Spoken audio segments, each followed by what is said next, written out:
미국에 현지에 있는 분들을 만나보면 일단 트럼프가 경제를 살릴 거라고 큰 기대를 하고 있고 그래서 이제 트럼프를 대통령으로 뽑은 거죠. 기대를 크게 하고 있어요. 근데 이제 관세를 계속 물리면 물가 상승을 초래한단 말이에요. 그렇지 않아도 미국이 지금 인플레이션이 계속되고 있는데 물가가 굉장히 높거든요. 높은 상태에서 물가가 오르고 있고 물가가 오르다 보니까 또 자영업자들은 힘들어지고 또 식당들도 문 닫는 식당들이 굉장히 많아지거든요. 이런 상태가 벌어지고 있는데도 관세를 계속 물리고 있는데 미국 국민들은 어떻게 생각하냐면 관세는 다른 나라들한테 얻어내려고 하는 엄포에 불과하다 이렇게 생각하는 국민들도 많이 있어요. 결국은 미국 경제를 살리기 위해서 우리도 허리띠를 좀 졸라맬 필요가 있다 이런 인식들이 좀 있는 것 같아요. 물론 미국이 지금 다른 나라에 비해서는 경제가 좋아요. 지금 좋지만 미국의 물가라든가 자영업자들 또 식당들 이런 거 보면은 잘 안 돼요. 소비가 지금 위축돼 있어요. 장사도 잘 안 되고 이런 상태예요. 다른 나라에 비해서 좋다는 거지 예전에 그 경기 좋을 때 이런 때하고는 완전히 다르게 경기가 좋지는 않아요.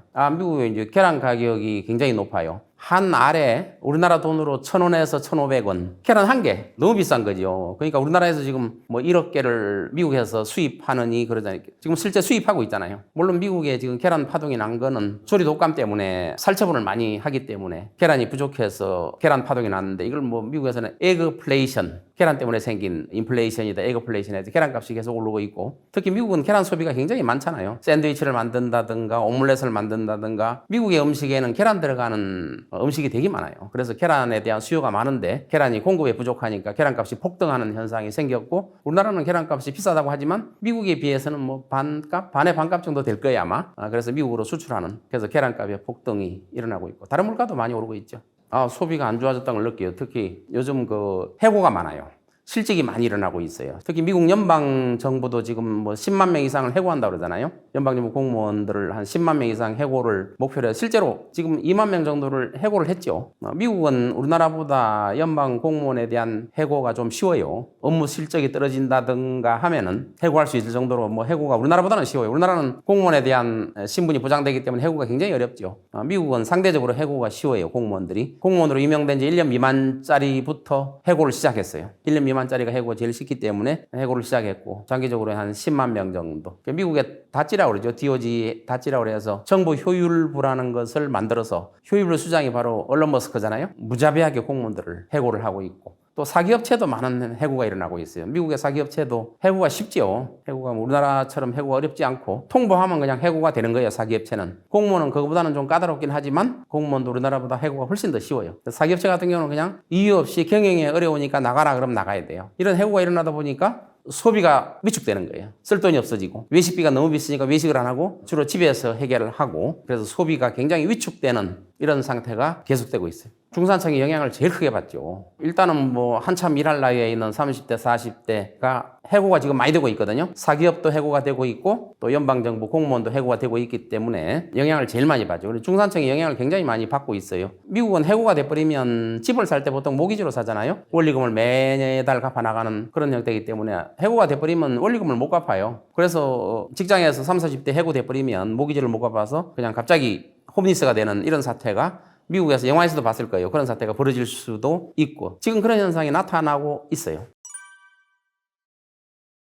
미국의 자영업자는 비율이 한 6.6% 정도 돼요. 그래서 미국도 이제 자영업자들이 어려운데 불법 체류자 추방도 그중에 이유가 하나가 되고 있어요. 지금 불법 체류자들이 식당 종업원으로 들어와 있는 경우가 많아요. 특히 그 LA의 코리아타운도 그렇고 뉴욕도 그렇고 불법 체류자들이 특히 캘리포니아 같은 경우는 종업원을 채용할 때 불법 체류냐 아니냐를 확인을 못하게 해요. 불법 체류자도 종업원으로 채용될 수 있게 만들어 놓은 거예요. 최근에 만들어진 거죠. 그렇기 때문에 불법 체류자를 추방을 막 시작하니까 어느 날 종업원들이 없어져요. 불법 체류자를 마구자루에 잡아가거든요. 그러니까 자영업자들이 또 더 어려워지는 거죠. 구하기가 더 어려워지고 임금을 또 높게 줘야 되기 때문에 그래서 자영업자들은 지금 적자를 많이 봐요. 지금 한 10%에서 20%의 식당들은 지금 문을 닫고 있어요. 미국 전체로 봤을 때 엄청나게 많은 식당들이 문을 닫고 있어요. 그리고 기존에 식당을 하고 있는 식당들도 적자를 보고 있어요. 작년부터 금년까지 적자를 많이 봤다고 그래요. 물론 잘 되는 데도 아주 있어요. 근데 그거는 소수예요. 아직도 줄 서서 먹는 식당이 있고 유명한 식당이 있는데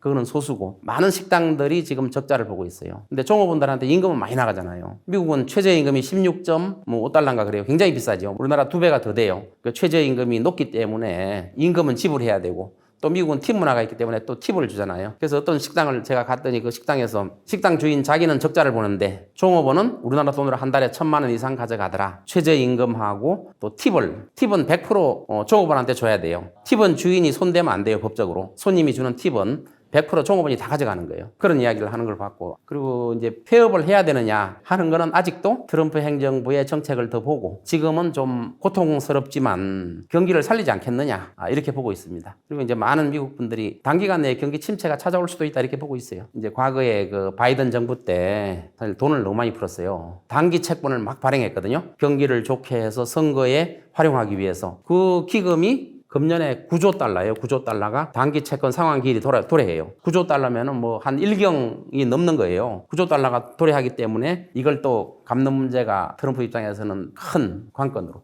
그러니까 바이든 때 풀어놓은 단기 채권이 트럼프 때 지금 갚아야 되는 상환 기간이 도래해서 갚아야 되는 이런 문제가 생기고 있죠. 그래서 이런 것도 잘못하면 경기 침체의 한 원인이 되지 않느냐 이렇게 보고 있습니다. 만약 상환 능력이 안 되면 정부도 상환이 안 되면 또 돈을 무한정 찍어내는 데는 한계가 있거든요. 아무리 기축통화라도. 그래서 지금 이자가 굉장히 높잖아요. 금리가. 높은 금리를 부담을 해야 된다는 거죠. 미국에 이제 재밌는 건 기준금리를 아무리 내려도 시장금리가 따라주지 않는다는 거예요. 다시 말해서 기준금리가 지금 4.5%거든요. 상단 기준으로. 근데 시중금리 지금 주택담보대출 금리가 얼마냐면은 7% 가까이 돼요. 지금 미국에. 그러니까 주택을 사는데 굉장한 부담을 가지고 있죠. 금리가 굉장히 높은 거죠. 그래서 웬만하면 기준금리를 따라가는데 시중금리는 기준금리를 따라가지 않는다는 거예요. 기준금리는 어디에 또 연동되어 있냐면은 국채금리, 미국 정부가 발행한, 그러니까 미국의 빚이죠. 국채금리와 연동되어 있어요. 기준금리는 연준하고 은행하고의 관계이기 때문에 일반 시중금리하고는 크게 연관성이 없다고 볼 수 있어요. 근데 시장금리죠. 시장금리는 지금 굉장히 높아요. 지금 7% 가까이 되고,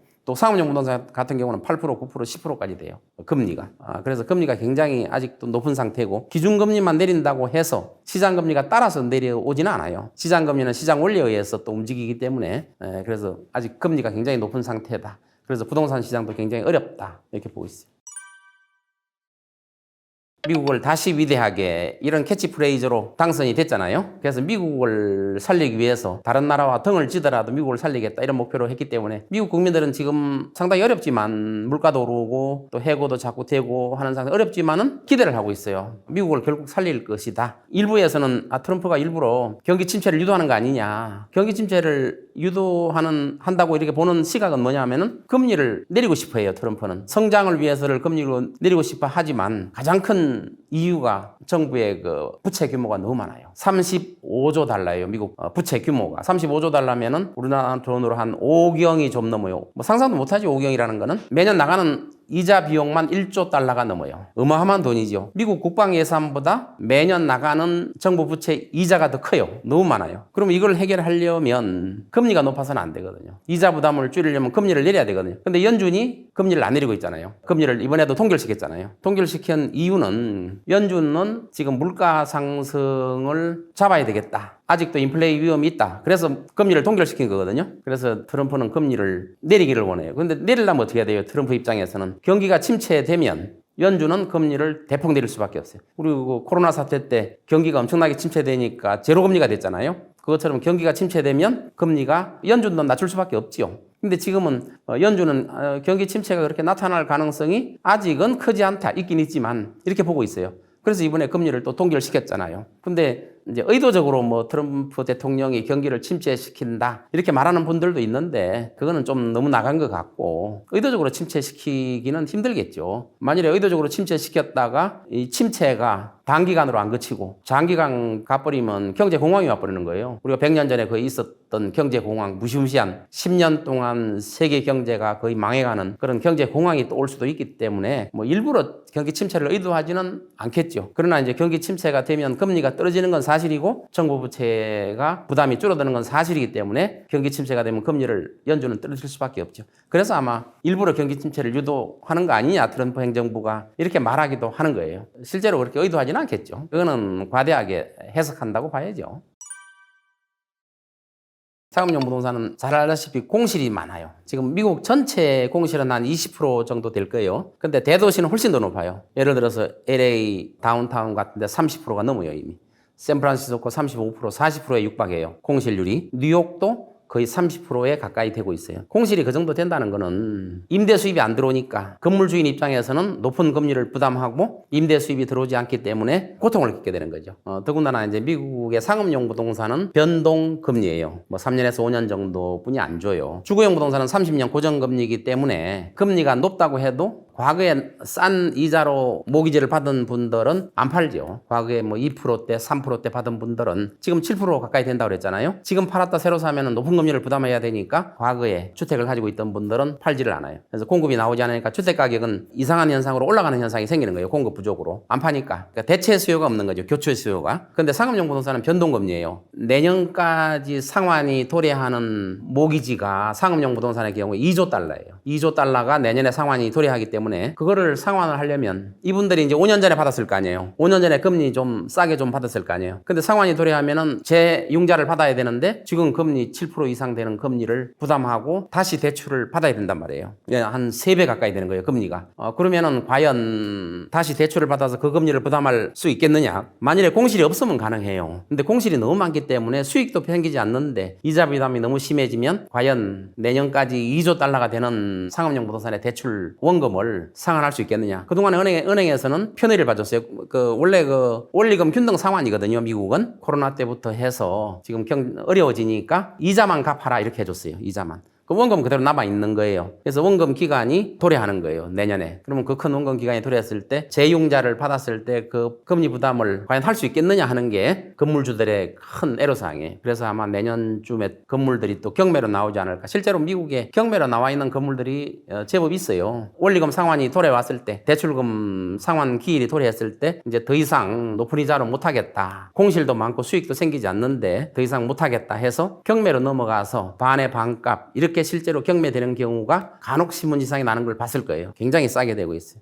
그래서 내년에 도래했을 때 과연 그럼 은행은 어떻게 될 거냐? 은행이 대출금 회수를 못하게 되면 은행도 위험해지는 거예요. 뭐 지난번 실리콘밸리 은행도 부도가 났잖아요. 지금 미국의 은행은 거의 뭐 한 4천 개, 5천 개 돼요. 미국 전체 굉장히 은행이 많아요. 그 은행 중에 지금 로컬 은행, 지방 은행들은 지금 무너지는 데도 있어요. 큰 은행은 아직도 버티고 있지만 내년에 2조 달러가 대출 상환이 돌아오면 기일이 돌아오면은 그걸 못 갚으면은 경매 넘어가는 거예요. 그렇기 때문에 지금 공실이 심각한 문제고 뉴욕이나 뭐 샌프란시스코, LA 그 다운타운에 보면 어떤 건물은 반 이상이 비어있는 경우도 있어요. 어떤 데는 80%가 비어있어요. 뉴욕의 그 유명한 그 빌딩 80%가 비어있어요. 그래서 일부는 다운타운에 있는 고층 빌딩들을 어떻게 처리할 거냐. 주거용으로 바꾸면 어떻게 했느냐 해서 또 실제로 주거용으로 리모델하는 데도 있어요. 주거용으로 리모델 해가지고 상업용 부동산의 위기를 벗어나 보자 이렇게 하는 경우도 있는데 실제로 상업용 빌딩을 주거용으로 바꾸기도 쉽지 않아요. 상업용 오피스 빌딩으로 지어놓은 것을 주거용으로 바꾸려면 거의 뭐 신축이나 마찬가지의 리모델을 해야 되기 때문에 굉장히 어려운 문제가 생겨요. 그래서 다운타운에 공실이 많은 데는 주거용으로 전환하려고 신청 오는 데가 제법 있다. 이렇게 말씀드릴 수 있습니다. 2월 달에 소비자 물가지수와 생산자 물가지수 또 실업률을 보면 그렇게 나쁘지 않아요. 그런데 지금 트럼프 행정부의 관세 정책의 효과가 나타나는 것은 3월 이후부터예요. 그럼 여태까지는 안 나타났기 때문에 실업률도 그런대로 괜찮고 아주 좋다는 건 아니지만 또 소비자 물가지수도 뭐 예측치를 크게 벗어나지 않았고 또 2월 달에 생산자 물가지수도 크게 예측치를 벗어나지 않았기 때문에 괜찮다고 보여지지만 트럼프 행정부의 지금 관세 정책 또 불법 체류자 추방 정책 엄청난 돈이 들어요. 그거 정책들 또 법인세 감면 이런 정책들 그중에서 관세가 가장 큰 영향을 미치는 거예요. 그런 정책들이 3월 이후에 나타난단 말이에요. 효과가. 그래서 3월 이후에 소비자 물가지수나 생산자 물가지수 실업률 이런 걸 판단했을 때는 위험한 상황이 올 수 있다는 거죠. 아직까지는 괜찮은데 아직까지는 그 효과가 반영이 안 됐어요. 반영이 안 된 지표가 발표되고 있기 때문에 괜찮은데 그러한 것들이 반영됐을 때는 굉장히 위험한 사태가 올 수 있고 심지어 경기 침체도 가져올 수 있다. 이렇게 보고 있습니다.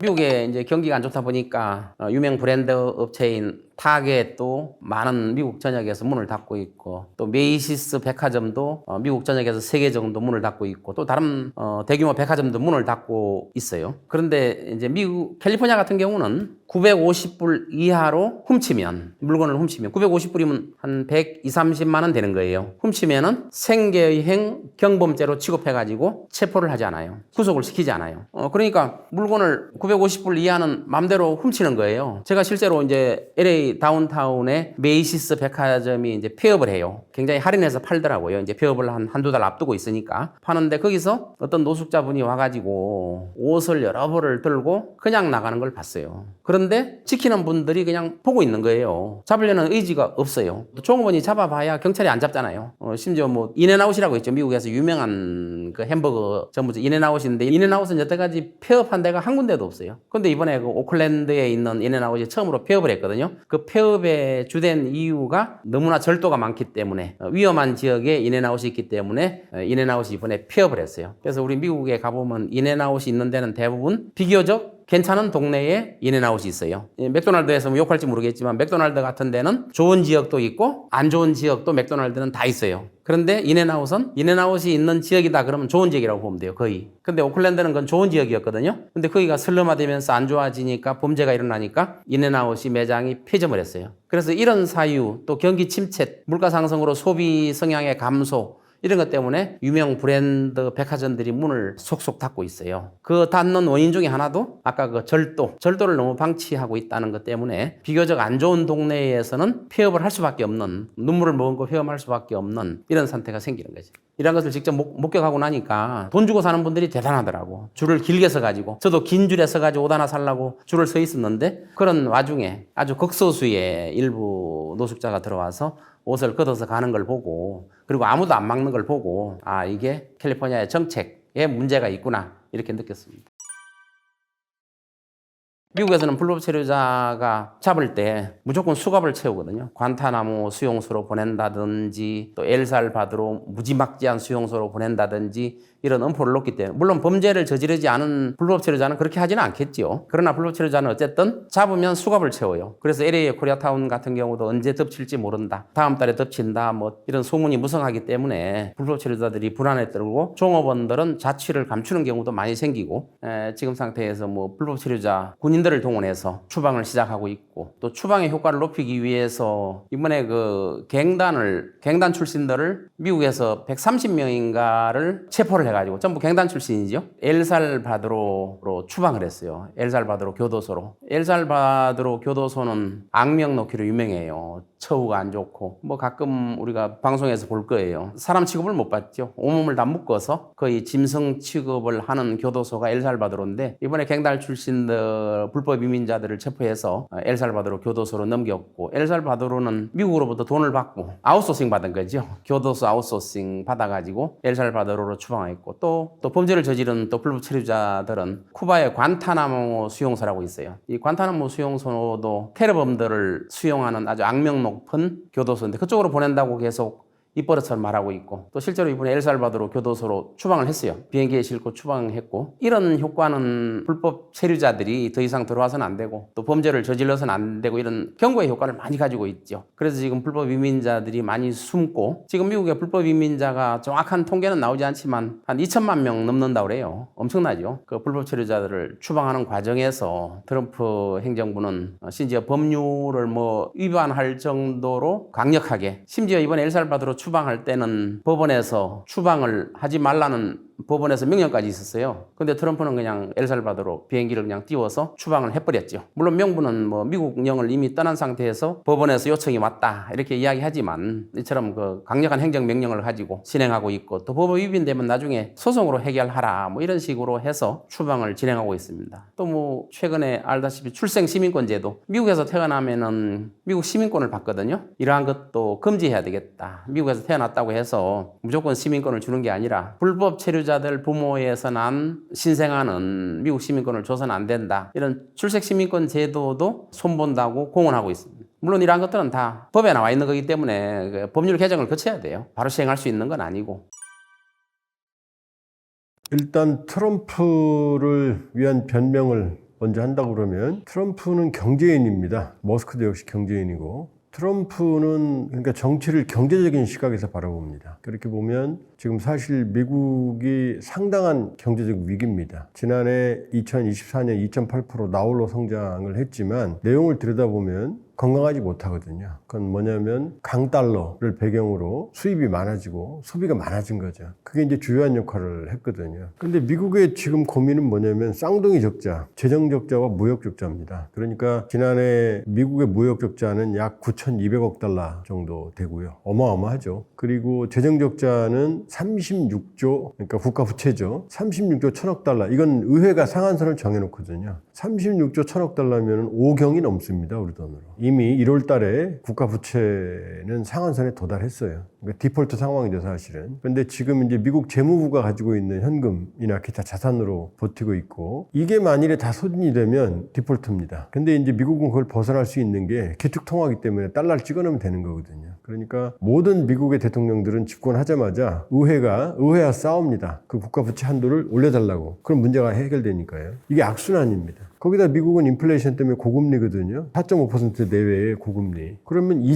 국채 이자가, 국가 부채 이자가 어마어마하다는 얘기죠. 거의 1조 달러 육박한다는 얘기거든요. 그렇기 때문에 트럼프 대통령은 이걸 줄이지 않으면 미국의 미래가 없다라고 생각을 하는 거예요. 그러니까 머스크는 약 7조 달러인 연방 예산을 5월까지 1조 달러를 줄이겠다는 게 목표예요. 머스크 임기가 5월까지거든요. 머스크는 특별 공무원이라서 1년에 130일 이상 근무할 수가 없어요. 그러니까 머스크는 무차별적인 예산 감축, 그러니까 USAID나 해외에 쓸데없는 예산 쓰고 있다고 생각하니 감축해버리고 인원들은 해고해버리고 이 흐름으로 가는 거고, 머스크 역시 경제인이니까 위기를 알고 있는 거죠. 그럼 트럼프 대통령은 관세를 올리면 일단 세금이 들어오잖아요. 세금이 들어오면 이게 다 국가 부채, 재정 적자를 해결하는 데 기여를 하는 거고, 그 다음에 관세를 올리게 되면 관세 장벽을 낮추기 위해서, 그걸 피하기 위해서 미국의 제조업을 리쇼어링, 돌아올 거라고 판단하는 거예요. 그 다음에 관세를 통한 무역전쟁이 벌어지면 아무래도 미국이 가장 강력한 경제 체제니까 그러면 자연히 미국 국채를 사게 돼 있다. 이게 트럼프의 생각이거든요. 그런데 트럼프가 간과한 게, 만일에 관세가 트럼프 생각대로 돌아간다면 벌써 모든 정부가 관세를 썼겠죠, 정책을.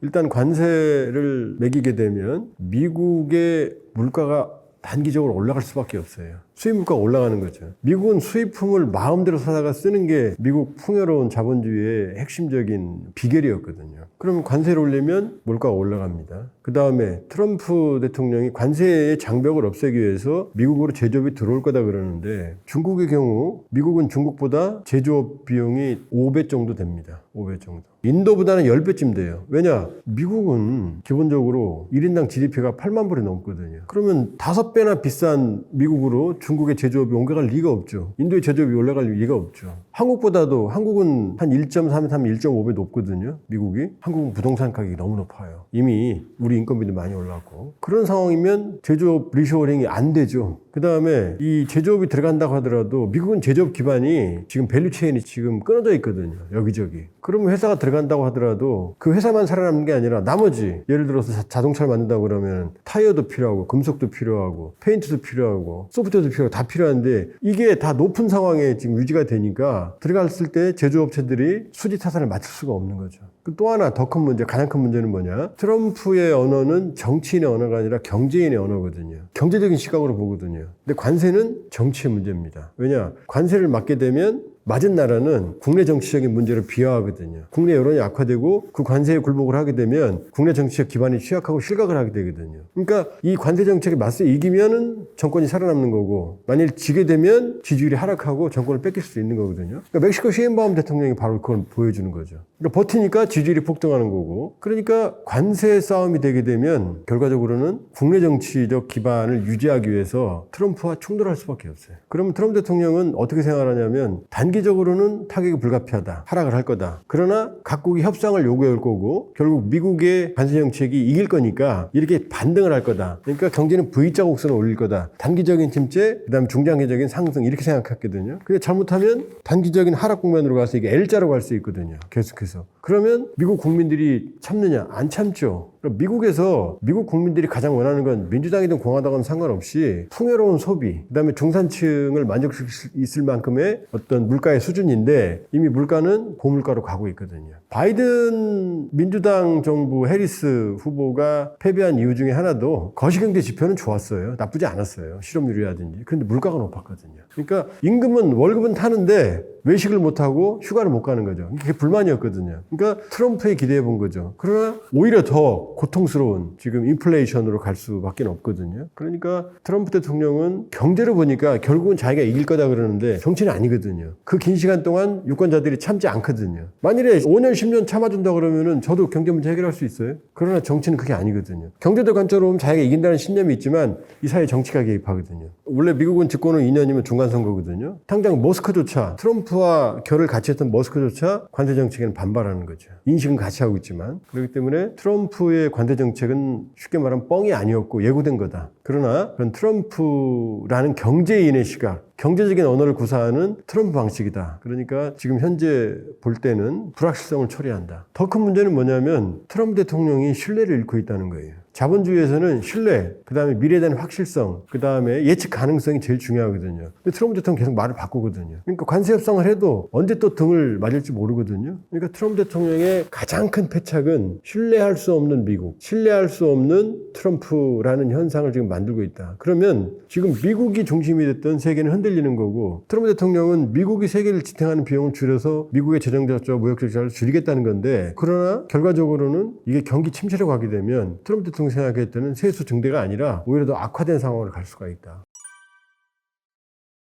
트럼프 대통령은 미국이 세계의 질서를 지키고 그 다음에 안정을 지키고 세계의 경찰 역할을 하는 게 필요 없다. 쓸데없는 돈이다. 그건 낭비다라고 생각을 하고 있거든요. 근데 그렇지 않아요. 미국 중심의 질서, 팍스 아메리카나 질서를 만들었기 때문에 미국이 여기서 많은 이익을 취하고 오늘날의 국가 번영을 일으켰던 거거든요. 당장 트럼프 대통령은 안보 비용을 줄이고 싶어 하거든요. 근데 지금 트럼프 대통령은 후티 반군을 완전히 괴멸시키려고 그래요. 그러려면 영국령인 디에고 가르시아에 있는 영국의 미군 기지가 필요하거든요. 지금 같이 쓰거든요. 영국령의 이 디에고 가르시아 미군 기지가 없으면 트럼프 대통령은 후티 반군을 때릴 수가 없어요. 이게 바로 안보 비용이거든요. 안보 비용을 지불하는 대신에 이걸 거점으로 천문학적인 미국의 국익을 지킬 수 있는 거거든요. 그러니까 예를 들어서 한반도에서 일본에서 EU에서 미군을 해외 주둔군을 뺀다. 단기적으로는 비용을 줄이겠죠. 그러나 미국이 국익에 관철될 수 있는 근거들을, 거점들을 상실하는 거죠. 그러니까 지금은 전혀 다른 미국을 만나고 있다. 미국에는 두 가지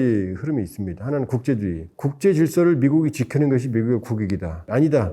우리만 살자. 이게 고립주의거든요. 이 고립주의는 미국이 세계 질서를 책임지는 맹주가 되기 이전에 고립주의가 있었어요. 유럽과 떨어져 있으니까 우리끼리 살자. 근데 지금 미국은 세계 질서의 중심이고 글로벌 공급망의 중심에 있거든요. 그런데 여기서 미국만 빠져나오겠다? 고립주의로 간다? 그러면 그동안 동맹들이나 세계에서 미국이 보냈던 신뢰, 그 신뢰가 주는 보이지 않는 미국의 국익은 계산할 수가 없거든요. 트럼프 대통령이 계산기로 계산한 그 돈과 이 미국에 대한 신뢰에서 오는 이 비용은 비교할 수 없는 거거든요. 계속 이렇게 간다면 기축통화의 지위도 흔들리게 되죠. 만약에 기축통화의 지위가 흔들리면 그때 미국이 끝나는 거예요. 36조 1000억 달러 국가부채 제가 보면 아마 40조 달러, 50조 달러 계속 올라갈 거거든요. 터지죠. 그렇기 때문에 트럼프는 지금 정치를 경제적인 시각으로 하고 있다. 그거는 통하지 않아요. 이런 방식으로 간다고 그러면은 아마 거대한 혼란이 세계 경제와 미국 국내를 휩쓸 거다. 그리고 특히 미국 국민들이 가만히 있지 않을 거다. 그리고 관세 폭탄을 맞은 국가들은 여기에 저항을 하지 여기에 굴복을 하는 순간 국내 정치의 기반이 상실되기 때문에 약화되기 때문에 국내 정치에 관심을 가지게 되면 외교는 신경을 안 써요. 왜냐? 이번에 우리 탄핵 사태 때 국내 문제 때문에 지금 외부 신경 거의 못 썼거든요. 그게 국내 정치거든요. 근데 트럼프 대통령은 이거를 경제로만 보거든요. 정치 논리로 가게 되면은 경제 논리는 힘을 못 써요, 사실은 그 상황에서는. 단기적으로는. 그 단기를 트럼프 대통령은 극복할 수 있다고 보는 거고, 그러나 유권자들은, 그 다음에 각국은 그 단기에서 그냥 트럼프가 원하는 그림대로 가지 않을 거다, 이렇게 볼 수 있어요. 그러니까 미국 트럼프 대통령은 자기들이 기존에 받고 있던 지구촌의 신뢰, 그건 그대로 유지가 되고 자기가 원하는 방식대로 관세 정책을 통해서 문제를 해결할 수 있다고 생각하는 거죠. 그런데 모든 선진국이 그렇습니다. 영국이 세계를 지배하던 산업화를 이끌었던 영국이 왜 제조업 기반이, 미국이 왜 제조업 기반이, 자, 제조업 기술이 있어요? 그럼 수출하고 돈이 들어와요? 그러면 돈이 더 자본이 자본을 먹는 게 낫지. 이 제조업 비용이 유지하는 비용이, 왜냐하면 인건비가 올라가고 국민소득이 높아지니까, 그럼 인건비가 싼 곳으로 나가게 되고 여기에서 이제 이득을 가져오는 그 구조가 되는 거거든요. 그런데 트럼프 대통령은 이 생각에서 관세를 높이면 다시 제조업이 돌아올 거다라고 생각을 하는데 그건 구조적으로 되질 않아요. 우리 대한민국도 제조업들이 많이 나가 있잖아요, 지금. 베트남, 중국, 인도, 방글라데시 많이 나가 있잖아요. 어쩔 수가 없는 거예요. 왜냐? 여기에서는 생산 단가가 맞지 않거든요. 이런 상황에서 우리가 제조업을 불러 들어올 수 있어요? 우리 그러죠. 제조업 다 외국에 나가 있다고. 외국인 노동자들이 다 와 있다고. 이게 논리거든요. 근데 트럼프 대통령 다 안 맞죠. 관세 정책을 하면 바이든이 왜 보조금을 줬어요? 안 들어오니까 야 이만큼 돈을 줄 테니까 그러면 좀 되겠지? 그런데 관세는 올리고 보조금은 폐지하고 그다음에 저임의 노동력 풀을 형성하고 있던 불법 이민자들은 내쫓고 이 안 맞죠. 맞을 수가 없죠. 근데 여기서 트럼프의 주먹만 믿고 들어온다? 경제는 그 주먹에서 굴하지 않죠. 그렇기 때문에 트럼프 대통령이 마치 마법의 무슨 경제적인 천재성을 가지고 있다. 그렇지 않습니다. 트럼프 협상을 보면 지금까지 강한 자와 싸워서 이기는 게 아니라 강한 자가 약한 자를 눌러 패는 식이지. 그러니까 트럼프 협상의 달인이다? 저는 거기 동의 안 합니다. 트럼프 대통령도 알긴 알아요. 뭐냐면 지금 캐나다하고 멕시코는 사실은 미국의 생산 기지거든요. 그러니까 캐나다하고 멕시코는 유해하잖아요. 빼놓잖아요. 왜냐? 여길 때리게 되면 바로 미국 국가 바로 올라가니까요. 그러니까 핵심적인 두 국가는 빼놨다고 생각하는데 그렇지 않거든요. 미국 국민들이 쓰는 물건들이 캐나다하고 멕시코만 있나요? 지금 대한민국도 아마 옷 뒤에 보면 다 메이드 인 코리아 찾기가 힘들어요. 왜 그러냐? 이 옷을 국내에서 생산할 때랑 베트남, 방글라데시, 중국에서 생산할 때랑 하늘과 땅 차이거든요. 그럼 만일에 국내에서만 만든다 그러면은 젊은이들 그렇게 옷 자주 못 바꿔 입어요. 그러니까 미국도 마찬가지죠. 그러니까 미국인들이 쓰는 물건들은 대부분 자체 생산이 아니고 수입을 하는 거거든요. 수입을 하는 거거든요. 그러면 당장 물가가 올라가게 되고 미국을 지탱하는 건 중산층이거든요. 중산층의 소비가 위축될 수밖에 없죠. 그러니까 트럼프 대통령은 관세를 올리면 세수가 올라가고 거의 아마 백악관에서 생각하는 세수 확대 요건은 거의 뭐 1조 달러에 육박할 거로 생각하는데 단기적으로는 세수가 늘어나죠. 왜냐하면 관세를 막 무작위로 때리니까. 그러나 그렇게 되면 교육 규모가 줄어들 거예요. 늘어나질 않아요. 관세 맞으니까. 그러면 미국 경기 침체가 오는 거고 그렇게 되면 이거는 당장 미국 소비자들 그중에서 미국을 지탱하는 중산층의 몰락으로 올 수가 있는 거죠. 바이든 때도 인플레이션 때문에 중산층의 불만이 많았는데 여기에 관세를 때리게 되면 결과적으로는 수입 물품을 소비하는 미국의 소비자에 역행하는 효과가 오는 거죠. 다시 말씀드리지만 소비자로 볼 게 아니고 유권자로 생각하면 되는 거죠. 그럼 이 유권자들은 오래 참지 않거든요. 정치적으로 저항을 하게 되거든요. 그러니까 트럼프를 지지하는 사람들만 있는 게 아니고 트럼프를 지지하지 않는 사람도 있는 거고 트럼프가 너무나 좋아서라기보다는 나쁜 남자지만 괜찮아? 경제만 살리면 돼. 이 심리가 트럼피즘의 배경이거든요. 근데 나쁜 남자인데 나 먹고 사는데 책임을 못 져? 그럼 더 나쁜 남자야? 라는 인식으로 가게 돼 있죠. 나쁜 남자여도 지금 내 지갑을 채워줘야 되거든요. 근데 나쁜 남자인데 내 지갑 돈을 빼가요. 그럼 미국 유권자들이 벌 수밖에 없는 거죠. 그러니까 트럼프는 너무 자신만만하다. 그리고 아직도 많은 사람들이 트럼프의 비책, 트럼프의 비법이 있을 거라고 생각하는데 관세가 비법이면 저도 썼겠죠. 모든 나라가 썼겠죠. 미국의 대공황도 관세의 정책에서 출발한다는 설까지 있을 정도예요. 그 정도인데 지금 관세를 저렇게 무차별적으로 전 세계를 대상으로 싸운다? 전 세계가 굴복을 한다? 지금 뭐 백악관에서는 뭐 당장 뭐 수십 개 국가들이 협상을 요구, 당연히 협상 요구하죠. 그러나 그 협상에서 트럼프가 원하는 대로 성과가 올지 그거는 미지수죠. 반발을 할 수밖에 없죠. 왜? 국내 유권자가 있으니까. 국내 경제에서 보여야 되니까. 협상은 할 겁니다. 협상은 할 거예요. 그러나 그 협상에서 트럼프가 유리한 모든 효과가 나온다? 모든 사람들이 무릎을 꿇는다? 이렇게 볼 수는 없는 거고. 지금 관세를 매기는 걸 보면 숫자가 과학적이질 않아요. 일본이 우리보다 대미 흑자가 높거든요. 근데 일본은 24%고 대한민국은 25%거든요. 뭐 25%, 6% 왔다 갔다 했죠. 그것도 혼선이에요. 어떻게 같은 대통령 발표와 부속도가 다르고 나중에 입장을 정리하고. 제가 보기에는 트럼프가 그냥 밤에 책상에 앉아서 몇 명이랑 이거 몇 프로 줄까? 이거 몇 프로 줄까? 이렇게 계산 주먹구구식으로 했던 것 같아요. 그런데 지금 우리가 절망만 할 건 아닌 게 우리만 관세를 매긴 게 아니고 전 세계에 매겼거든요. 중국 34%, 인도, 베트남, 대만 우리도 높거든요. 일본은 1%지만 거의 차이가 없는 거고 EU는 20%고 그렇다고 그러면 이건 극복 가능하다. 그리고 지금부터는 바게닝 파워. 지금 결국 트럼프 대통령의 경제 싸움에서도 안보적으로 미국이 중국을 잡는다 이 목표에는 변함이 없거든요. 오바마의 피보트 아시아 중시 정책이 인도퍼시픽, 인도태평양으로 확장된 게 트럼프 대통령 시기거든요. 그러니까 인도태평양 전략서가 처음 나온 게 트럼프 시기거든요. 바이든도 그걸 이었고 트럼프 대통령은 중국을 더 잡겠다고 좀 생각하고 있거든요. 있거든요. 목표는 확실하거든요. 그럼 이 상황에서 한국처럼 제조업 강국, 반도체, 배터리, 첨단 기술을 가지고 있는 한국을, 제조업 경쟁력이 있는 한국을 완전히 배제한다? 쉽지 않거든요. 그러니까 지금부터는 우리의 바게닝 파워, 그러니까 줄 건 주고 받을 건 받는, 그러니까 주한미군 주둔 분담금 얼마 가지고 신랑이 버릴 때가 아닌 거죠. 그러니까 줄 건 주고 받을 건 받는. 벌써 우리를 필요로 하잖아요. 중국과의 경쟁을 위해서는 경제적 싸움도 있지만 안보적 싸움도 있거든요. 미국의 군사력의 핵심은 해군력이거든요. 미국 본토가 떨어져 있으니까.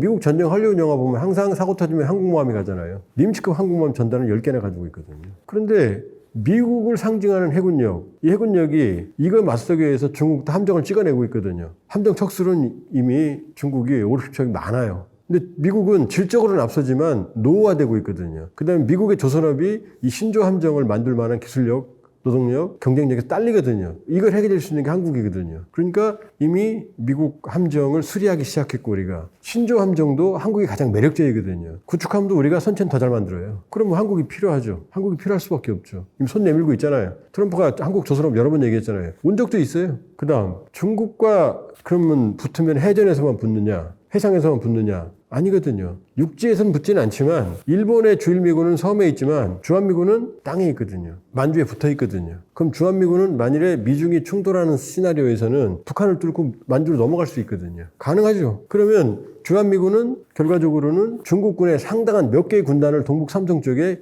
묶어 놓는 효과가 있는 거거든요. 그러니까 대한민국 지정학적으로 그렇게 중요한 거죠. 그러니까 대한민국은 트럼프 정부와 협상할 수 있는 지정학적, 그 다음에 경제적 가치를 가지고 있다. 그러니까 이걸 바탕으로 지금부터 이제 바게닝 파워를, 이제 국내 정치 혼란이 이제 정리가 됐잖아요. 이 바게닝 파워를 발휘하면 된다. 그러니까 위기는 기회예요. 위기는 기회예요. 그렇기 때문에 좌절하거나 절망할 필요가 없다.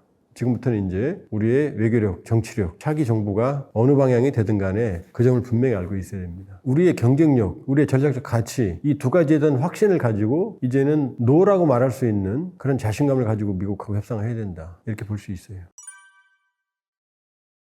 한국 외교의 길을 가면 됩니다. 한국의 국익을 중심에 놓고 필요하면, 그러나 한미 관계는 동맹 관계예요. 뭐 한미 경중 그건 있을 수가 없어요. 한미 동맹은 어쨌든 간에 양측이 지금까지 서로 필요로 했고 지금 필요로 하고 있고 그다음에 향후에도 필요로 할 거예요. 이걸 대체할 수 있는 상황은 존재하지 않아요. 지금 글로벌 안보 위기예요. 러우전부터 시작해서 중대만, 그다음에 중동, 글로벌 안보 위기입니다. 글로벌 안보의 불확실성의 시대가 돌아오고 있어요. 이럴 때 세계 5위의 국방력인 대한민국과 세계 1위의 국방력을 가진 한미동맹은 이건 우리에게는 너무나 다행인 거죠. 꼭 필요한 거예요. 미국도 마찬가지예요. 미국의 인도태평양 전략에서 한국은 반드시 필요합니다. 서로 윈윈이에요. 윈윈이에요. 그러니까 한미동맹이라는 이 유효성은 향후에도 꽤 오랜 기간 계속 될 거예요. 그러나 동맹은 언젠간 깨지죠. 역사적으로. 그러나 지금은 아니다. 오늘은 아니다. 그러니까 한미동맹이라는 현실에 기반을 두고 그 다음에 우리 국익을 지향을 해야 되는 거죠. 그러나 동맹도 우리 국익을 위한 거지 우리 국익에 어떤 손해를 끼치면서까지 동맹이 유지되는 건 아니거든요. 그러니까 이 동맹의 중심, 한미동맹에는 기반을 두지만 그러나 동맹은 계약 관계예요. 서로 이익을 보는 관계이기 때문에 동맹을 맺는 거거든요. 이 이익을 보는 관계가 깨지면 동맹은 바로 깨져요. 삼국지가 바로 그걸 말해주잖아요. 조조라는 거대한 적에 대항하기 위해서 손권과 유비가 손을 잡고 적벽대전이죠. 적벽대전에서 조조를 이기잖아요. 거기 뭐 수없이 많은 에피소드가 나오지만 그건 다 소설적인 허구인 거고 중요한 건 강한 적을 상대로 손권과 유비가 손을 잡고 연합군으로 조조를 이긴 거거든요. 그러나 적벽대전이 끝나고 나서 둘이 어떻게 돼요? 이제 손권과 유비가 서로 이익관계 다르니까 헤어지거든요. 그러나 한미동맹은 지금은 서로를 필요하다. 꽤 오랜 기간 필요로 할 거다. 이 기반을 유지해야 됩니다. 그러나 이건 우리 국익을 위한 동맹인 거지 미국의 국익을 위한 건 아니거든요. 서로 맞으니까 동맹인 거예요. 이걸 착각하면 안 되는 겁니다. 미국의 국익을 위해서 우리가 국가가 존재할 이유가 없잖아요. 그러니까 언제나 한미동맹에서도 우리 국익 중심인 거고 이 한미동맹의 기반을 두되 필요하면 누구와도 손을 잡을 수 있는 거죠. 지금 트럼프가 그러잖아요. 푸틴과도 손잡고 필요하면 누구하고도 손잡잖아요. 그죠?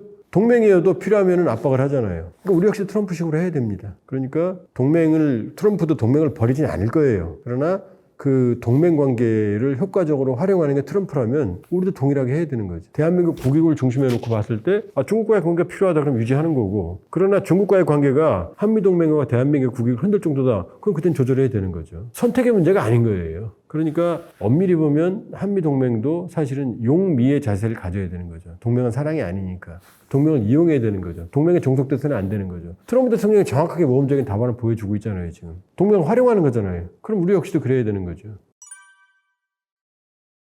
일단 트럼프 대통령의 특징은 뭐냐면 자기가 원하는 걸 위해서는 기준이 없어요. 그러니까 바이든 정부 때는 국가 방위에서 러시아가 가장 주요한 위협이었거든요. 지금 이 러시아에서 이제 중국으로 넘어왔어요. 미국 본토와 중국 견제. 이게 가장 우선적인 거고 이걸 위해서는 나머지 부분을 희생할 수 있죠. 이런 식의 지금 방향을 설정을 하고 있거든요. 그러니까 트럼프 대통령은 자기가 원하는 목표가 있다고 그러면은 여기 피하 구별이 없어요. 그러니까 나토와 바이든 정부가 우크라이나를 전폭적으로 지원해서 푸틴을 고립시키려고 그랬는데 오히려 트럼프 대통령은 러우 전쟁 끝내는 게 목표이기 때문에 푸틴과 손을 잡잖아요. 그 다음에 이번에 관세에서도 러시아는 빠져 있잖아요. 북한도 빠져 있거든요. 물론 명분은 제재를 받고 있기 때문에 상관없다, 의미가 없다라는 거지만 트럼프 대통령 머릿속에는 러우 전쟁 끝내려면 푸틴을 건드리면 안 되는 거고 그 다음에 김정은을 만나야 되거든요. 지금 목표는. 그러니까 김정은을 쓸데없이 자극할 수 없는 거, 필요가 없다고 판단하는 거죠. 그러니까 무차별적 관세를 매기는 것 같지만 사실은 캐나다와 멕시코는 자기들의 이해관계가 있으니까 빠지고 러시아와 북한은 빼주는 거고 이런 것들이 트럼프에 대한 불신을 키우는 거죠. 믿을 수 없는 트럼프. 언제든 계약관계, 언제든 동맹관계를 흔들 수 있는 트럼프라고 생각을 하는 거죠. 그래도 트럼프 대통령은 미국 중심의 질서가 유지될 거라고 생각하는데 아닌 거죠. 이제 이렇게 하면 깨지기 시작하는 거죠. 일단 트럼프 대통령은 김정은과 일기 때의 재미를 많이 봤죠. 전 세계 스포트라이트를 받았죠. 그 기억이 있는 거예요. 물론 그때는 이제 본인의 정치적인 위기를 극복하기 위해서 활용한 측면이 있지만 자 지금 트럼프 대통령은 이제 두 번째 뭐 삼선 뭐 그러지만 그거는 꿈도 못 꾸는 얘기고 소설 같은 얘기고 안 되는 얘기입니다. 미국에서는. 그럼 트럼프 대통령은 영원히 남는 대통령이 되고 싶은 게 욕심일 거거든요. 그러니까 마가 다시 세계 경제를 호령하는 미국 경제의 경쟁력을 살리겠다라는 걸 하고 있는데 제가 보기에 이 트럼프식 경제 부흥 방식은 실패할 가능성이 더 높다. 그러면 이제 외교안보적으로는 트럼프 대통령은 노벨 평화상의 진심이라는 게 여러 군데 확인이 돼요. 그럼 러우 전쟁 종식, 중동 사태 해결, 북한 문제 해결, 요 세 개를 해결하면 트리플 크라운이거든요. 이게 노벨 평화상을 가거든요. 자, 러우 전쟁은 지금 찌그럭버그럭하지만 일단 초기에 종전이라는 용어에서 휴전으로 넘어왔고 5월 9일 푸틴이 원하는 거 5월 9일 이전이 휴전이에요. 왜냐면 5월 9일이 러시아 전승절이거든요. 그때 푸틴이 시진핑까지 초청을 했고 코로나부터 시작해서 몇 년 동안 못했던 대규모 열병식을 푸틴은 하고 싶어 해요. 여기 김정은도 갈 가능성이 높아요. 그럼 여기서 푸틴은 러우 전쟁 승리를 선언하고 싶어 하거든요. 전승절에. 그럼 요 이전까지는 휴전 가능성이 매우 높다. 그 다음에 중동 어떻게 됐어요? 이스라엘 무자비하게 지금 팔레스타인 시민들 학살해 가면서까지 헤즈볼라 하마스 괴멸시키고 있어요. 저렇게 전쟁하면 헤즈볼라 하마스 괴멸돼요. 왜냐? 민간인과 헤즈볼라 하마스를 구별을 안 하거든요. 그럼 저건 아주 잔인한 방식이지만 해결될 가능성이 높아요. 그 다음에 후티는 트럼프가 직접 때리잖아요. 괴멸시키겠다고. 그러니까 이란도 꼬리 내리고 있어요. 이것도 해결될 가능성이 높아요. 좋은 방식은 아니죠. 그러니까 두 개 해결될 거예요. 그럼 남는 건 북한이죠. 요거만 해결하면 김정은도 지금 오만불망 트럼프 기다리고 있거든요. 아닌 것 같지만. 왜냐? 최선희 외무상을 가장 애지중지하거든요. 근데 최선희 외무상은 바로 미국 통이거든요. 북한의 외무성에서 처음부터 계속해서 미국만 밟았거든요. 그 최선희가 지금 정상에 남아있다는 얘기가 뭐냐? 바로 미국에 대한 미련을 의미하는 거죠. 지금 북러 밀착했지만 경제 엉망이고 북중 관계 엉망이거든요. 출구는 사실은 미국밖에 없는 셈이에요. 그렇기 때문에 김정은도 기다리고 있어요. 그러면 요 문제만 해결하면 어떻게 되느냐? 트럼프는 이제 트리플 크라운, 노벨 평화상을 가는 거죠. 너무나 많이 김정은을 얘기하잖아요, 지금. 만나겠다는 얘기예요. 커뮤니케이션이 있다고 그러잖아요. 물밑접촉하고 있을 거예요. 그러니까 우리가 북한이 미국의 적대적이잖아요. 미 제국주와의 싸움 그러잖아요. 그러나 사실은 북한에 이런 말이 있거든요. 일본은 100년의 적, 중국은 1000년의 적 이렇게 말하거든요. 그럼 미국은 뭐냐? 미국은 가장 주적이죠. 그러나 사실은 북한에게 제일 두려운 건 중국이에요. 중국은 언제든지 북한 정권을 바꿀 수 있으니까. 일본은 100년의 적이라고 그러지만 일본은 협상 대상으로 보고 있어요. 왜냐? 우리는 한일 국교 정상화하면서 일본으로부터 유무상, 차관, 지원도 받았죠. 그게 사실은 한국 경제 발전에 쓰였죠. 뭐 가슴 아픈 얘기입니다만. 북한은 아직 일본으로부터 그 손해배상을 안 받았어요. 일제강점기에 대한. 그러니까 일본과 수교를 하게 되면